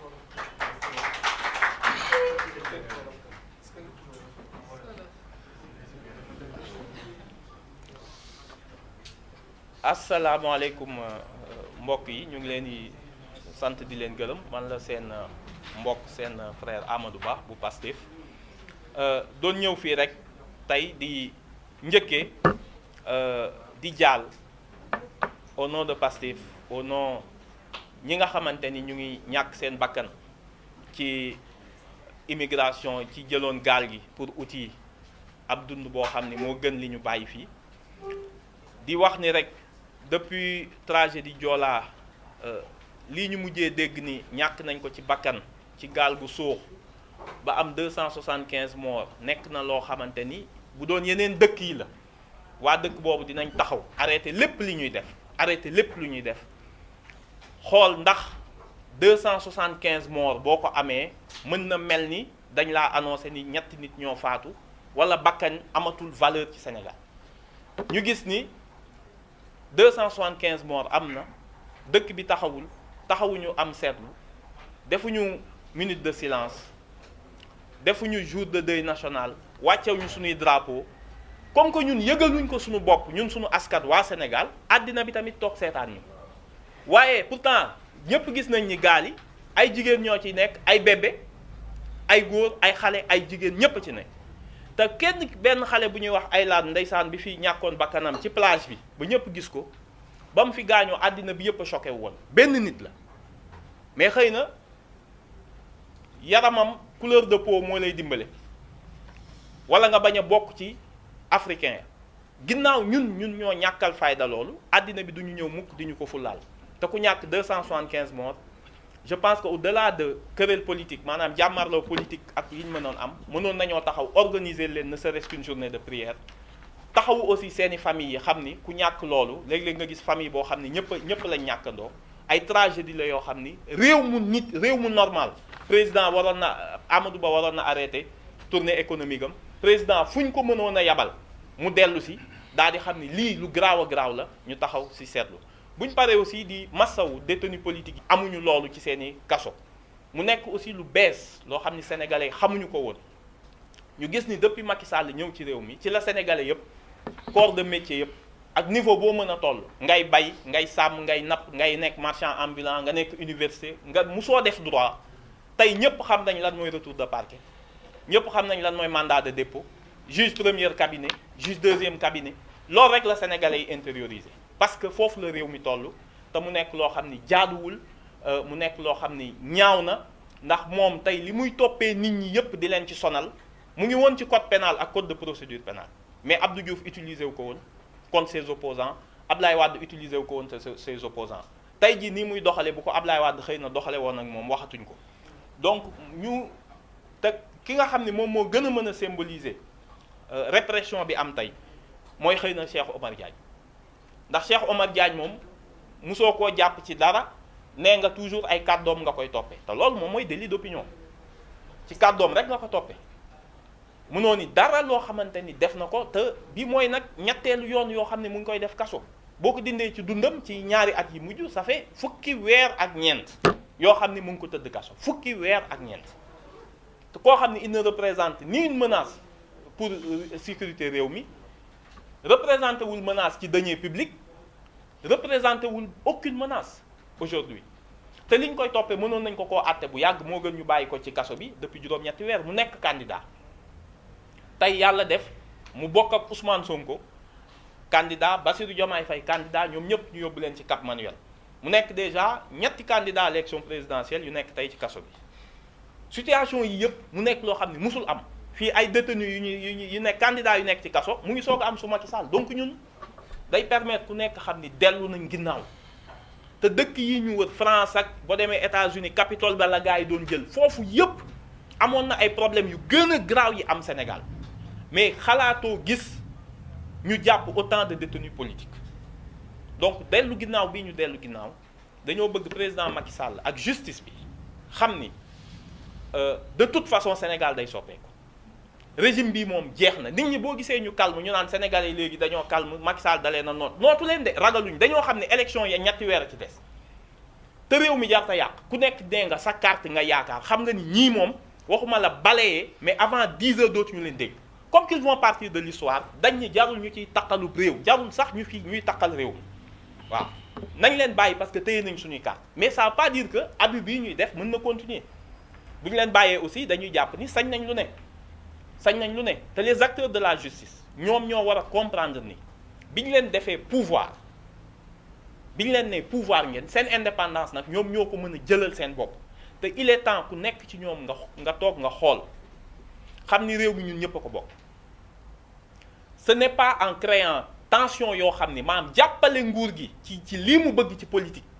mooy def élection boo xam ni sélection judiciaire lay doon parce que moom mooy xool kan lay teg loolu moom moo yóbbee suñu région yëpp yi nekk boo demoon Côte d'Ivoire président conseil constitutionnel ba génne woon Ouattara après moom moo ko remettre après quoi yàq nañu réew mi ñaata nit ñu ñàkk seen bakkan détruire complètement des pays et des économies un processus électoral défaillant maanaam tey jii lii ngi compétition électorale suñ ko yàqee parce que def nañ ci ay sélection judiciaire ça veut dire juste que dañoo différer une instabilité économique politique boo xam ni kenn xamul kenn ñaanu ko yàlla te kenn xamul fan lay sottee moo tax ñëpp war a delloo ci seen xel ñuy wax ni Macky Sall moom mi nga xam ne accepté na nekk suñu président ba pare nekk léegi le nouvel emploi envoyé de Macky de Macron wan na ni moom ëllëgu Sénégal ak Afrique moom pare na ci moom leeral na ay bosam moom donc est-ce que ñoom ñi fi nekk les acteurs war nañoo seetaan koo xam ni lu musul am ci histoire kenn moo xalaat président wu tubaab ak américain ñu ne la ab pays africain wala ay institutions africaines ñoo koy jël lu tax ñu yàpp ñu ba suñ président mandaam jeexagul ñu koy proposer liggéey donc foofu la réew mi toll moom réglé na ay mbiram loolu lañ wax ki ko njëkk a bind di Madiambal Diagne nee na suñ président am na liggéey comme si yow mën ngaa jógee nekk président wu Afrique nga mënoon a nekk le chargé de l'Union africaine tey jii bu waayam rafetoon acteur politique bu yéeg da ngay fexe mu nekk président Union africaine ndax enjeu yi am Afrique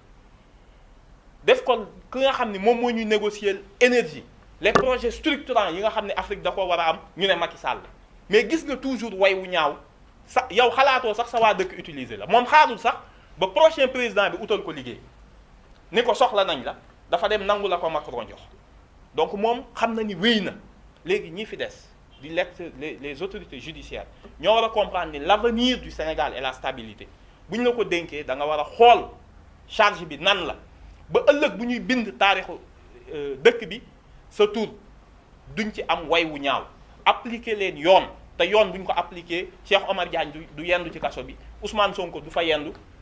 ñi nga xamante Bassirou Diomaye Faye du fa yendu ñi nga xamante ni 1000 milliards Covid bi bind nañ leen ba tey jii ñu ngi ci biti te injustice boobu mënul koon ne ñu ngi ñaan yàlla ñu bàyyi ñi nga xam ni tëj nañ leen ci kaso bi dans un souci d'apaisement ndax réew mi toll na foo xam ni soxla na dal di ñaan yàlla ñu bàyyi Cheikh Omar Diagne candidat la dafa war a uti ay parrainage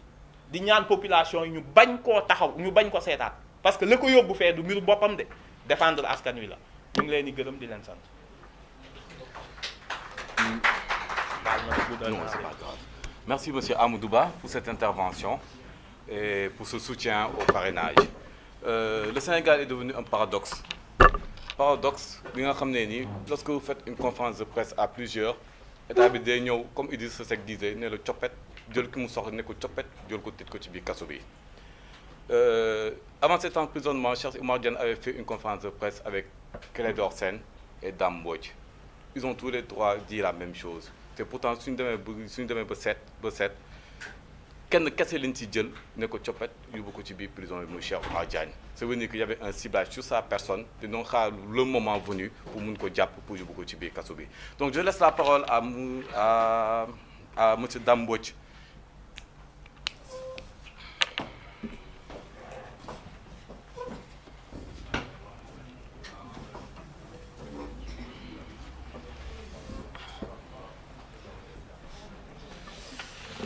asalaamaaleykum mbokk yi xarit yi maa ngi nuyu kilifa yi nga xam ne ñoom laa fi fekk yépp di ci jiital kilifa yi nga xam ne ñoom ñoo ŋànk le rassemblement pour la vérité bi nga xam ni professeur Cheikh Omar Diagne moo koy jiite ak ñi leen fi teewal tey di nuyu également sunu camarade yi nga xam ne ñoo seq xeex bi pour Sénégal parce que ñun réew mi rek moo nu ñor ñu nekk ci société civile bi ak ñu nekk ci politique bi yëpp nga xam ne ñoo ngi fii taxaw nekk ay kilifa ci réew mi ñu ràññee leen jar ñoo lim di wax ni tey xol bu jeex laa ñëwee fii ci conférence de presse bi ndaxte ñun ku ñu xam ñu suñu diggante ak professeur Cheikh Omar Diagne ndaxte suñu coalition bi nga xam ni moom lañu yore ci société civile lu ci ëpp suñuy def suñuy activité ñoo ko doon bokk ba tax na sax jàpp bu mujjëm bii nga xam ne moom lañ ko jàpp nga xam ne ñun ñoo defandoo woon conférence de presse bi ca weenu génn ci 2023 bi muy mois de mars man ak moom ak Clédor Sène mii toog ñun ñoo toog waxtaan gis ni réew mi li fiy dox mënatul a continuer jaay doole bi ëpp na comme nan ko defe woon 2021 ca même place ba lañ ko defe woon waaye 2021 bañ ko fa defee ñun ña ko defoon ñun ñëpp lañ bokkoon jàpp waaye bii yoon parce que coowul mars 2021 bi ñu bëri dañuy fàtte ni ci conférence de presse yi ñu doon def ak mobiliser sénégalais yi ñun ñii dañ caa joué woon rôle bu mag professeur Cheikh Omar Diagne man mii Clédor Sène ak ñoom Assane Diouf ak Abdou Karim Gueye dañoo defoon conférence de presse bu mag ba ñu paree daanaka ñun ñëpp lañ jàpp yóbbu ñu téye ñu ay prétexte lañu wut rek après xool nan ñuy jàppee wuute mais ñun ñëpp ca semaine ba ca topp daanaka wala ñaari semaines yi lan ñu jàppoon waaye bii yoon ñu gis ni dañoo toog waxtaan man ak Clédor Sène ak professeur Cheikh Omar Diagne ñu ni li xew nii Sénégal ñëpp noppi mënta nekk président Macky Sall di jàpp di tëj ci kaso bi di jaay doole kon ñun nañ jël suñu responsabilité ñu déggoo ci lan lañ fay wax ak ku ci ne lan ngay wax kii wax ci tubaab kii wax ci wolof daanaka professeur Cheikh Omar Diagne sax bi muy ñëw fekk na man ak Clédor Sène wax nañ ku ci ne ci kenn ki ci tubaab ki ci des ci wolof moom mu ñëw ni man sax daanaka aw ma lu may wax ndaxte sama camarade yi Dame Mbodj ak Clédor Sène wax nañ wax ji ba pare waa léegi kooku bu ñuy jàpp kay xanaa ñu njëkk a wax lan war a jàpp bu ñuy jàpp ku ñu war a jàpp ñu njëkk a wax kay lan war a jàpp kon dafay leeral ni professeur Cheikh Omar Diagne lan ko jàppee du lan fa wax kese lan ko jàppee mooy professeur Cheikh Omar Diagne dañ koo ragal professeur Cheikh Omar Diagne dañ ko jàppee loolu lañ ko jàppee woon bi élection législative yi jub see parce que élection législative dafa jub si rassemblement pour la vérité nekk ci benn pant parce que Cheikh Omar Diagne dafa xam ne Sénégal li ëpp ci parti yi fi nekk Sénégalais yi gisuñu seen bopp ci ñoom parce que waxuñu ak ñoom parce que ñun bu dee dañoo wax ne ay woy ngëm lañ dañoo gëm suñuy diine te diine ji buñ ko sëlmoowul mu nekk ci suñuy veine kon waruñoo heure bu ñu bëggee wax ci réew mi summi sunu diine du lu ñuy summi Cheikh Omar Diagne moom du summi diineem moom diine islam la gëm lépp lu muy def ci loolu lay sukkandiku te loolu la ñu yàlla subhanahu wa taala digal kon professeur Cheikh Omar Diagne li muy def loolu la jullit bu ne war a def mu taxaw lépp lu muy def ci àddunaam mu jiital ci yàlla subhanahu wa taala comme politique mooy defar àdduna mais mun te teg yàlla nee di def leneen mu ne moom partem da koy sukkandiku ci ngëm-ngëm muy un parti d'obédience islamique loolu lan ragalee professeur Cheikh Omar Diagne mu xam ne sénégalais yi dinañ ko voteel bu demee ci élection parce que taxawaay bi am na ko xam-xam bi am na ko ngëm-ngëm bi am na ko te sénégalais yi dañ koy déglu parce que bëgg nañ Cheikh professeur Cheikh Omar Diagne léegi nag ñu ne kon Cheikh Omar Diagne mii buñ ko fi bàyyee mu am doole bu fi demee élection législative dana bari député bu demee élection présidentielle bu gañewul mën na dem deuxième tour loolu lañ ragale Cheikh Omar Diagne kon lii mooy wax ji dañ koo jàpp parce que dañ koo ragal professeur Cheikh Omar Diagne question yi muy adressé di ci wax teg ko ci diine teg ko ci li yàlla subhanahu wa taala mi nu sàkk parce que ñun réew ñëwuñ ci àdduna pour suñu coobaree bopp yàlla moo nu sàkk ñu ñëw fi war fee def mission war a dem ëllëg mu war ñoo àtte ci liñ fi def kon loolu la Cheikh Omar Diagne suuraale maintenant nag mu jàkkaarloo ak ñi nga xam ne ñoo ŋànk le nouvel ordre mondial parce que Cheikh Omar Diagne question yi muy teg ci table ji ñi nga xam ne ñoo fi nekkal le nouvel ordre mondial loolu te Cheikh Omar Diagne di leen gêner Cheikh Omar Diagne li mu teg day déranger les partisans du nouvel ordre mondial loolu moo tax jàpp bu njëkk bi su ngeen fàttalikoo ca Walfadjri la amee ci plateau boo xam ni moom Cheikh Omar Diagne mi ngi ci plateau bi Ababacar Mboup ànd sàmm jikko yi Abdou Karim Gueye ak man mii ñun ñoo fa nekkoon ak journaliste bi lan lañ doon waxtaane le projet de loi pour la criminalisation de l'homosexualité kooku day déranger le nouvel ordre mondial ñu jaaree ko ci Djibril War ni ko wooteel gaaw pour ñu wut prétexte pour jàpp ko parce que kii li muy wax lu garaaw la ñun ñëpp lañ doon wax lu garaaw la mais lam jàppoon à l'époque mooy ñun ñi nekk ci plateau bi moom moo ci am parti politique boo xam si mi ngi jéem a xëccoo réew mi kon nañ ko bloqué tout de suite kooku dugg saaga ko pour provoquer ko Cheikh Omar Diagne ci kii bi na ko yow sax bugguma laa fekk si parce que su ma la fekkee damay def yëfu mbaam comme yow parce que boo taxawee sa moroomu góor nga naan ko dama lay def ni jigéen ça veut dire que saaga nga ko xas nga ko xam Cheikh Omar Diagne xam ne borom fit la mu fayu ñu xëy ñu convoqué waa ji ñu dem déglu leen ba noppi katooñ ñu bàyyi ko mu ñibbi moom jàpp ko ci kaso lii moo am beneen bi lan moo am imam Ndaw génn àdduna ñépp gis ne imam Ndaw man toog naa ci plateau mu nettali ci kanamu Sénégal yépp toujours Walfadjri émission koor gi salon d'honneur moom lañ invité moom imam Ndaw mu nettali li nga xam moo am ca kaso ba Sénégal yu bëri keroog bi ñu paree émission bi danoo jooy bi ñuy tëdd mu metti ñépp mu nettali li mu wax ni moom ba mu génnee ci kaso ba léegi ca la wér gi yaramam ca la yaramam sutante bi mu génnee ci kaso beeg léegi loolu la Cheikh Omar Diagne fàttali Sénégal yépp xam ko moom mu wax la boppam moom imam Ndaw ni moom kaso bi mu ci génnee ci la xam ni àddunaam yàqu na waaw loolu la Cheikh Omar Diagne fàttali est-ce que loolu ay waxi Cheikh Omar Diagne la ñu jàppaat ko ci beneen jàpp boobaat comme ni ma ko waxee élection yaa jub si woon ñu wut prétexte boobu beneen bi mooy jàpp mujj bi comme ni ma ko waxee ñu ni léegi atteinte à la sûreté de l'État appel à l'insurrection mooy seen chef d'inculpation tappale yooyu bu ñu la bëggee jàpp ci tappale la ñuy jaar pour jàpp la te yépp kenn du la juger koo dégg ñu wax ko des menaces de trouble à l'ordre public diffusion de fausses nouvelles appel à l'insurrection kenn du la àtte parce que dañ koy yóbbu instruction juste pour y mettre la forme pour rek yow nañ la téye duñ la bàyyi nga génn ba jamono bu leen neexee ñu bàyyi la nga génn mais amagul kuñ ci àtte nañ ma wax kan lañ ci àtteegul Sénégal kenn lañ ci dul àtte dañ la ciy téye loolu sax les droits de l'homme les associations des droits de l'homme war nañoo taxaw ci loolu parce que loolu mënul continuer sénégalais bu taxaw wax xalaatam ñu ne ko tu as fait un appel à l'insurrection pour téye ko 6 mois bu njëkk dañ doon wax 6 mois léegi gis nga Cheikh Omar Diagne mi ngi ci juróom-ñetti weer kenn instruire le dossier parce que dossier bi c'est vide y a rien heure bu leen neexee ñu war a toog ñuy seetaan pour ñu bàyyi ko mu génn heure bu ko neexee kon nag na sénégalais yi taxawu professeur Cheikh Omar Diagne loolu la ñuy xaar ci sénégalais yi nañu am taxawaay parce que Cheikh Omar Diagne engagement am sénégalais yi moo tax mu koy def keneen taxul mu koy def parce que Cheikh Omar Diagne boo toogee moo waxtaan mu nga xam ne kenn gënu ko bëgg réew mi waaw c'est un patriote hors pair bëgg Sénégal am xam-xam sénégalais yi bëgg ko kon nag sénégalais yi tax mu doon am taxawaay boobu nañ am taxawaay ci lii nga xam moo ko dal Cheikh Omar Diagne dafa war a génn ci kaso bi dañ koy jaay doole ñetti jàpp yéen ko jàpp yëpp ci ñaari at yi xañ ko njabootam xañ ko ay soxnaam xañ ko ay doomam xañ ko ay mbokkam xañ ko waa parti pour le rassemblement de la vérité donc kooku du yoon na sénégalais yëpp am taxawaay pour Cheikh Omar Diagne ñu bàyyi ko comme ni ñu war a bàyyee ñëpp parce que Abdou Karim Gueye Bayna Gueye ak Omar Sarr man jàppandoo nañ ma ak ñoom ñaari yoon xam naa leen nekk naan ak ñoom xam naa ni ñuy xalaate ñooñu seen place du kaso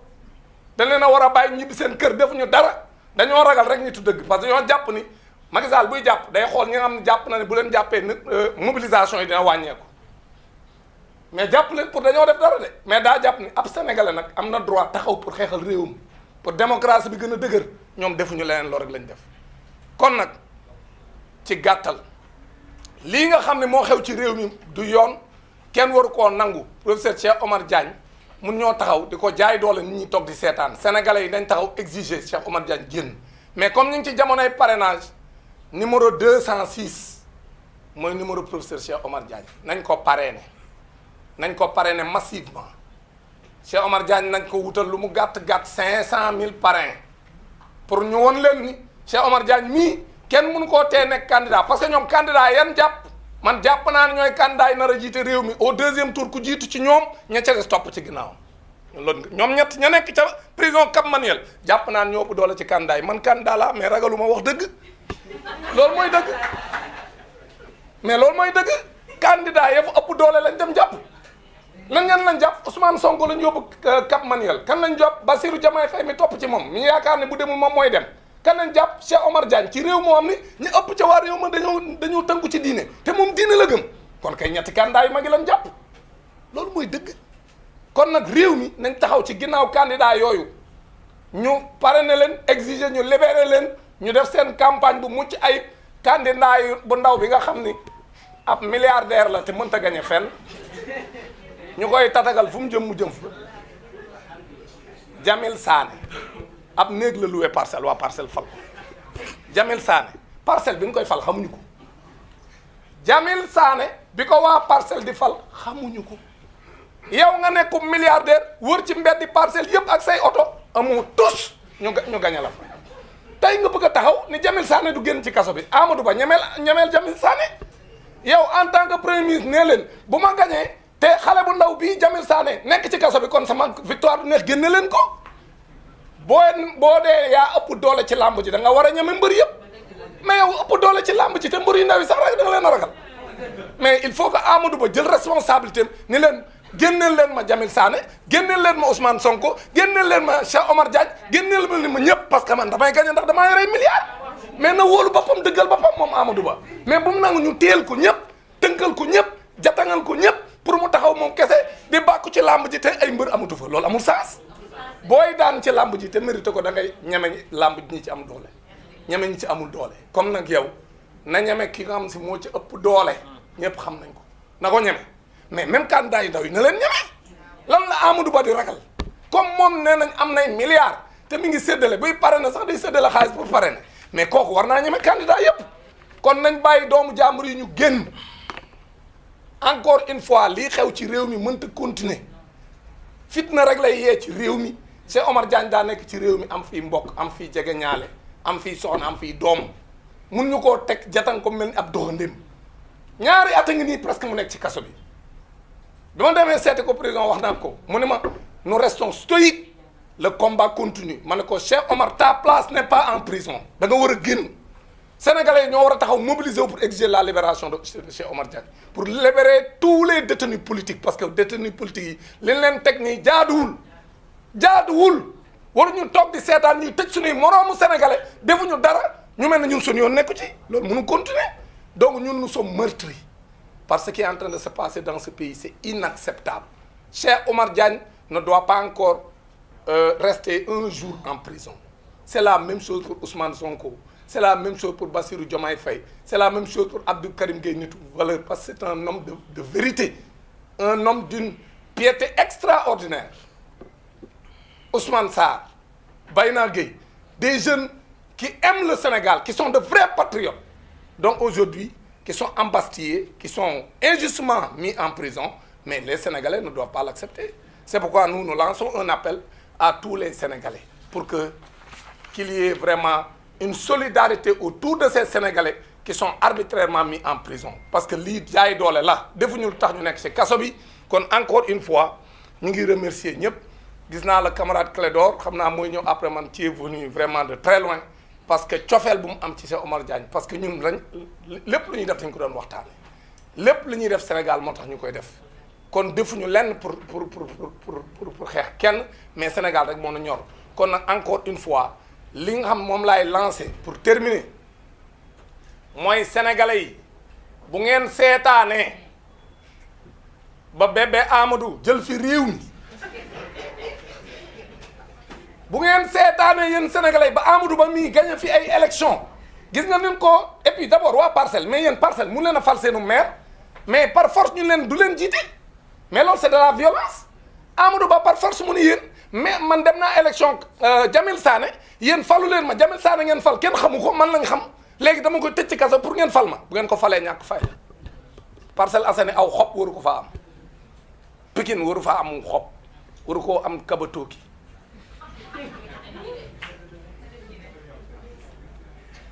kon nag lii laay wax sénégalais yi nañu am taxawaay bu ko defee ñu génne doomu jàmbur yi ñu teg ci kaso bi ci jaay doole parce que encore une fois un homme aussi aimable que Cheikh Omar Diagne Cheikh Omar Diagne booy waxtaan ak moom nga xam ne ku bëgg Sénégal ak ni ku am xam-xam a ngi nii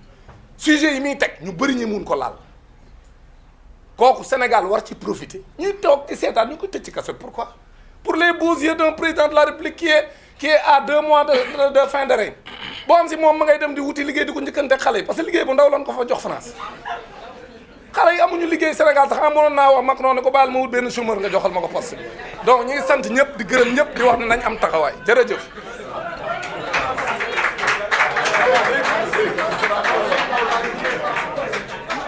Merci, merci. Merci.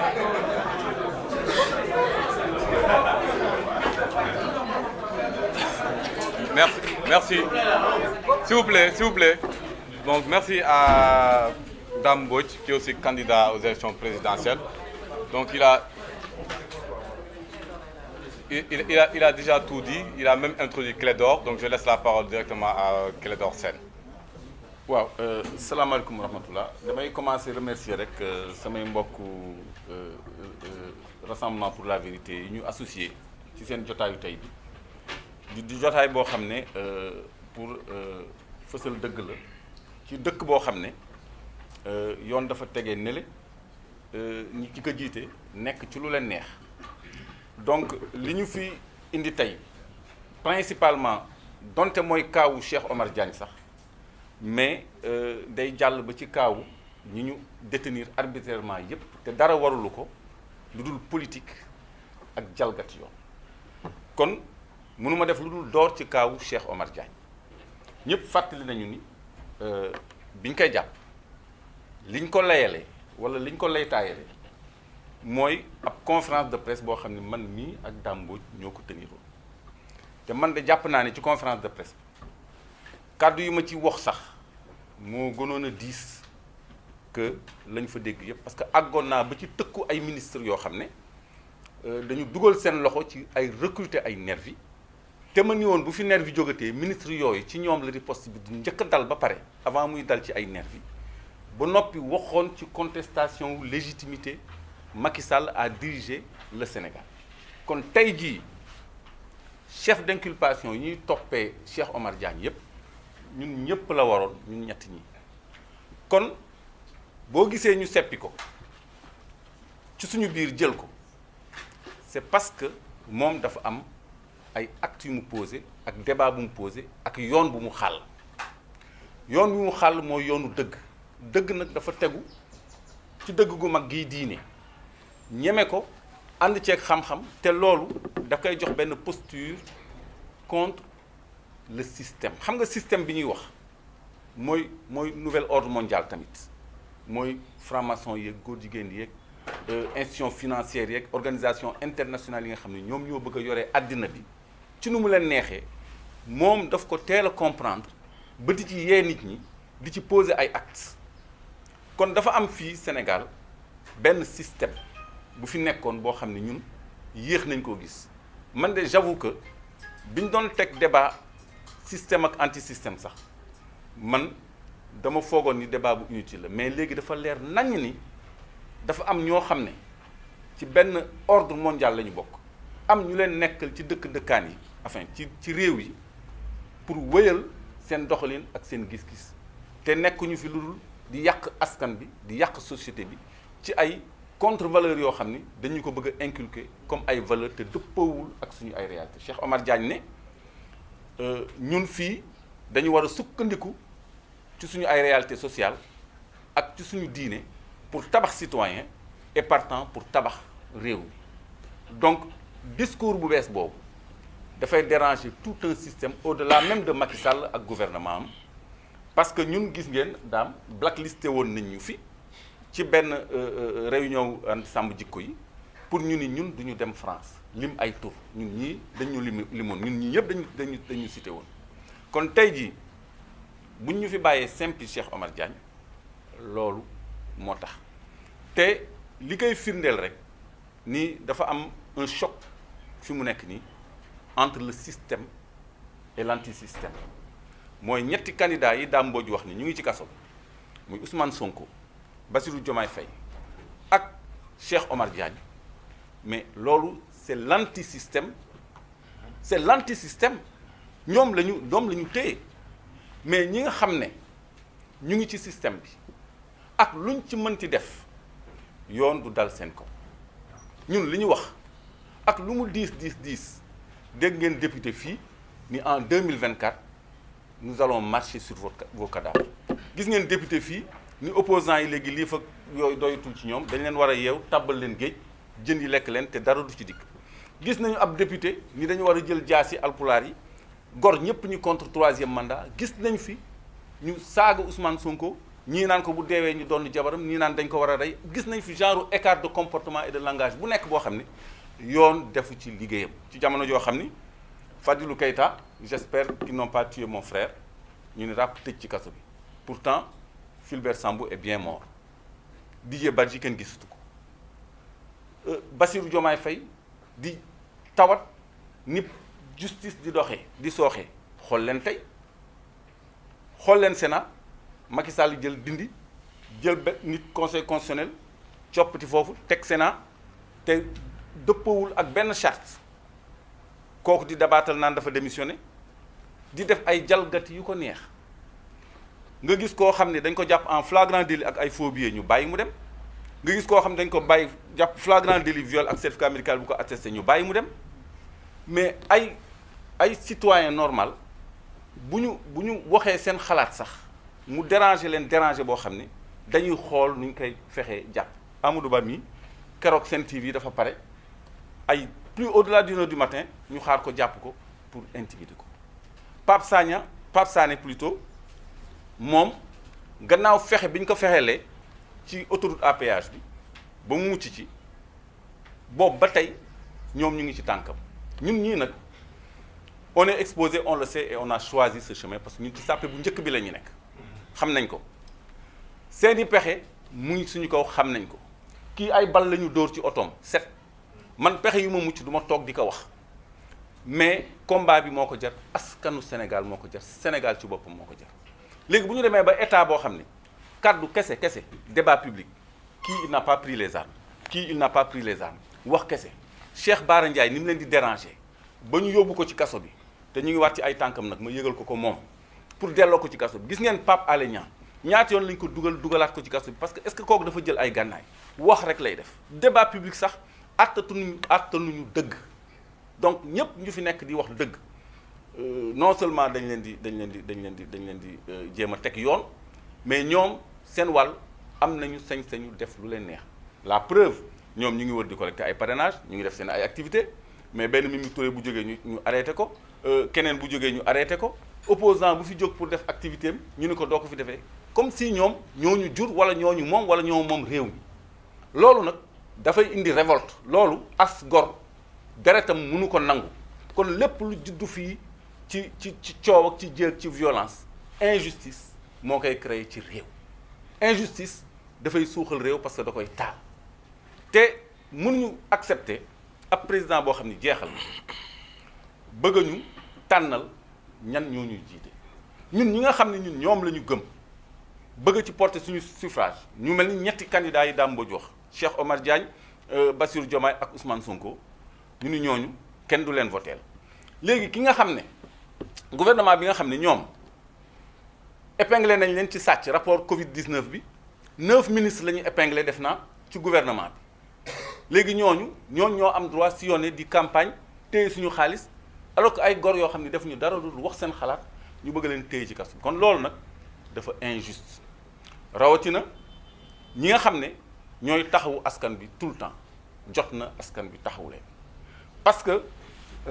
càmm bi nee na xale yi yeewu nañu ba pare dara mënatul dugg seen nopp lu dul dëgg gis nga ndaw nitu dëgg valeur yi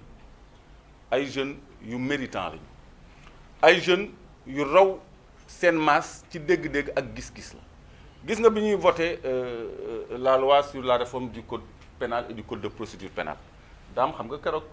ban heure la ñu tëdd ci mbedd bi la ñu nekk ba ay 3 heures du matin waa nitu dëgg valeur anticiper comprendre impact bi muy am nga xam ne dafa yombal jàpp yi tey ak inculpation yi ak détention arbitraire yi loolu moo ko yombaloon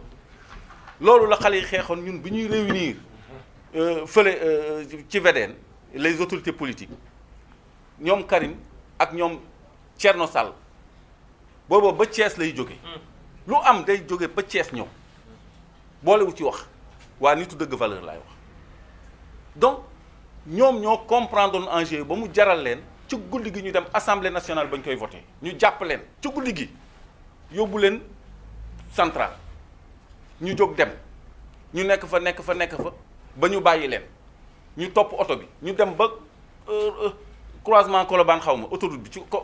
croisement Colobane ñu wàccee leen fa ñun daal xefa xippi Karim yéeg na ci scooter dellu place de l'Indépendance ma jékki-jékki ñu wax ni Karim jàppaat nañ ko ñu dellooti encore Dakar donc ñooñu li ñuy dajal askan bi loolu pourtant du seen intérêt du seen njëriñ kaso bi ñu leen di tëj nag muy Cheikh Omar Diagne muy waa nitu dëgg valeur muy opposant yépp da leen di defar du leen wàññi parce que ñoom intimidation lañ ci jublu est-ce que dégg ngeen discours Abdou Karim changé ba mu génnee kaso ñaata yoon la dugg kaso est-ce que mës na changé discours am dara est-ce que yéen a gis nit dof ni muy waxee est-ce que dafa wàññi dangaram daf ko yokk man dafa mel ni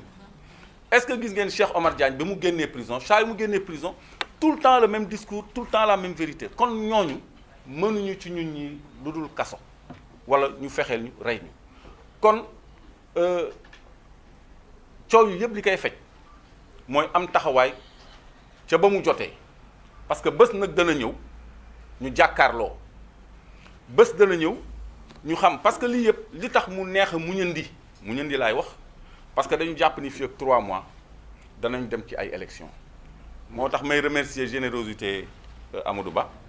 bi muy woote ñu jàppale République des valeurs ci parrainage rassemblement rassemblement pour la vérité ànd ci dëgg pour ay parrainage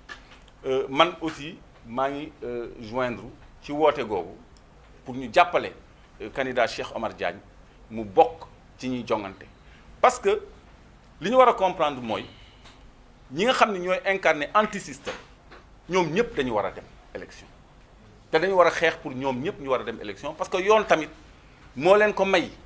donc li leen yoon may du ñu seetaan benn doomu aadama di leen ko xañ par manipulation justice wala beneen méthode bu mu mënti doon kon tey jii li tax mu neex mu ñu ni donc situation bi mooy ñu ngi jëm ci ay élections yoo xam ne am nañu yaakaar ak yaqin jusqu'à preuve du contraire que ñi nga xam ne ñoo ñuy offrir beneen alternative boo xam ne day dem ci rupture maanaam tàggoog li fi nekkoon dellu ci ay valeurs comme ni ko Rassemblement pour la vérité wootee donc ñooñu je crois que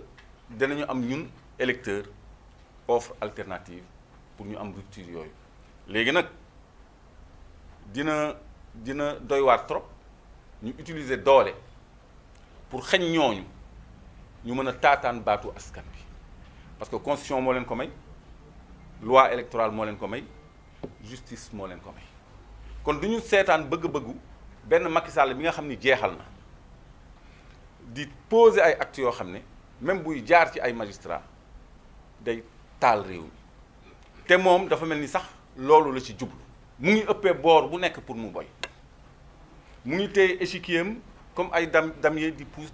di teggi di fal di folli commandement territorial ak justice ak Sénat ñu war a arbitrer ba dem di ñu indil membre APR comme arbitre électoral dugal ko Sénat xam nga loolu mooy faalewuma Sénégalais yi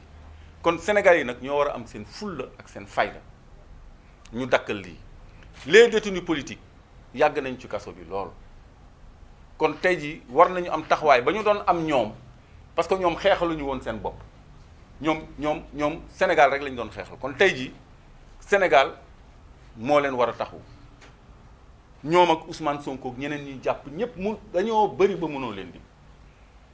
da ngay xool par exemple gouvernement bu sàcc ay milliards ñu épinglé ko ci ay rapport un Hannibal Djim collecteur d'argent ñu jàpp ko ci kaso bi sàccul de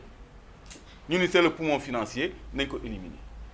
Ami Dia transfert d'argent ñu jàpp ko waa léegi suñu milliards Covid yi léegi duñ ci wax ñooñu ñoo am liberté ñoo am droit circuler di campagne def parrainage léegi gor yi ñoom ñu dañ leen di tënk gor du nangu loolu léegi nag bu yeboo ñu tuddee ko appel à l'insurrection bu yeboo ñu tuddee ko résistance bu yeboo ñu tuddee ko nu mu mën ci doon mais révolution ci la ñu nekk révolution mooy yeewu bi askan bi yeewu kenn mënatu ci dara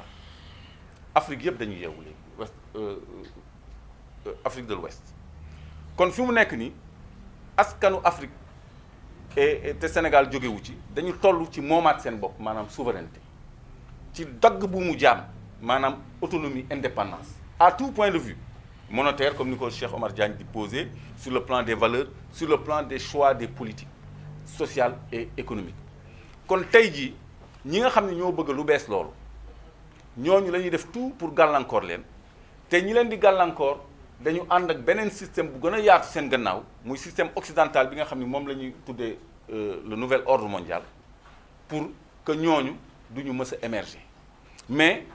am na beneen ordre mondial bu nekk di constitué wu boo xam ne dina dooleel dëgg waaw loolu nag xam naa du débat bi mais am na beneen bloc bu constitué wu boo xam ne dina dooleel dëgg kon ñun taxawaay bi ñu war a am nañ ko am rek di ñaan yàlla yàlla may askanu Sénégal ndam ba nga xam ni métit ak injustice bi fi nekk yépp dans 2-3 mois ñu jële ko fi ci jàmm su mënee nekk ci jàmmarloo su mënta nekk ci jàmm kon loolu laa tënkee sama wax parce que ci olof bi laa yem di joxewaat kàddu gi parce que xam naa ni conférence bi gudd na. D'accord merci Clédor pour ci intervention bi wax nga lépp Sénégal dañoo tollu jamono bi nga xam ne y a un affrontement entre waa système bi ak waa anti système bi soo ne xoolee bu baax waa anti système bi ñu si bëri ñoo ngi ci biir prison bi ci waa anti système bi bu nekk ci biir prison bi am na ñi nga xam ne am na ils ont retiré ils se présentent à l'élection présidentielle te war nañ leen mën a jàppale bi mooy parrainer leen Donc je remercie M. Amoudouba pour son appel aux militants et sympathisants de PASTEF de parrainer le Rassemblement pour la vérité. C'était le dernier intervenant. Je vous remercie tous d'avoir été présents et de nous avoir écoutés. Je remercie aussi nos invités qui n'ont pas pu prendre la parole, tels que les représentants de FRAPP, le représentant de l'urgence panafricaniste, ou bien encore Sawolof qui vient de nous rejoindre. Merci pour tout et au revoir.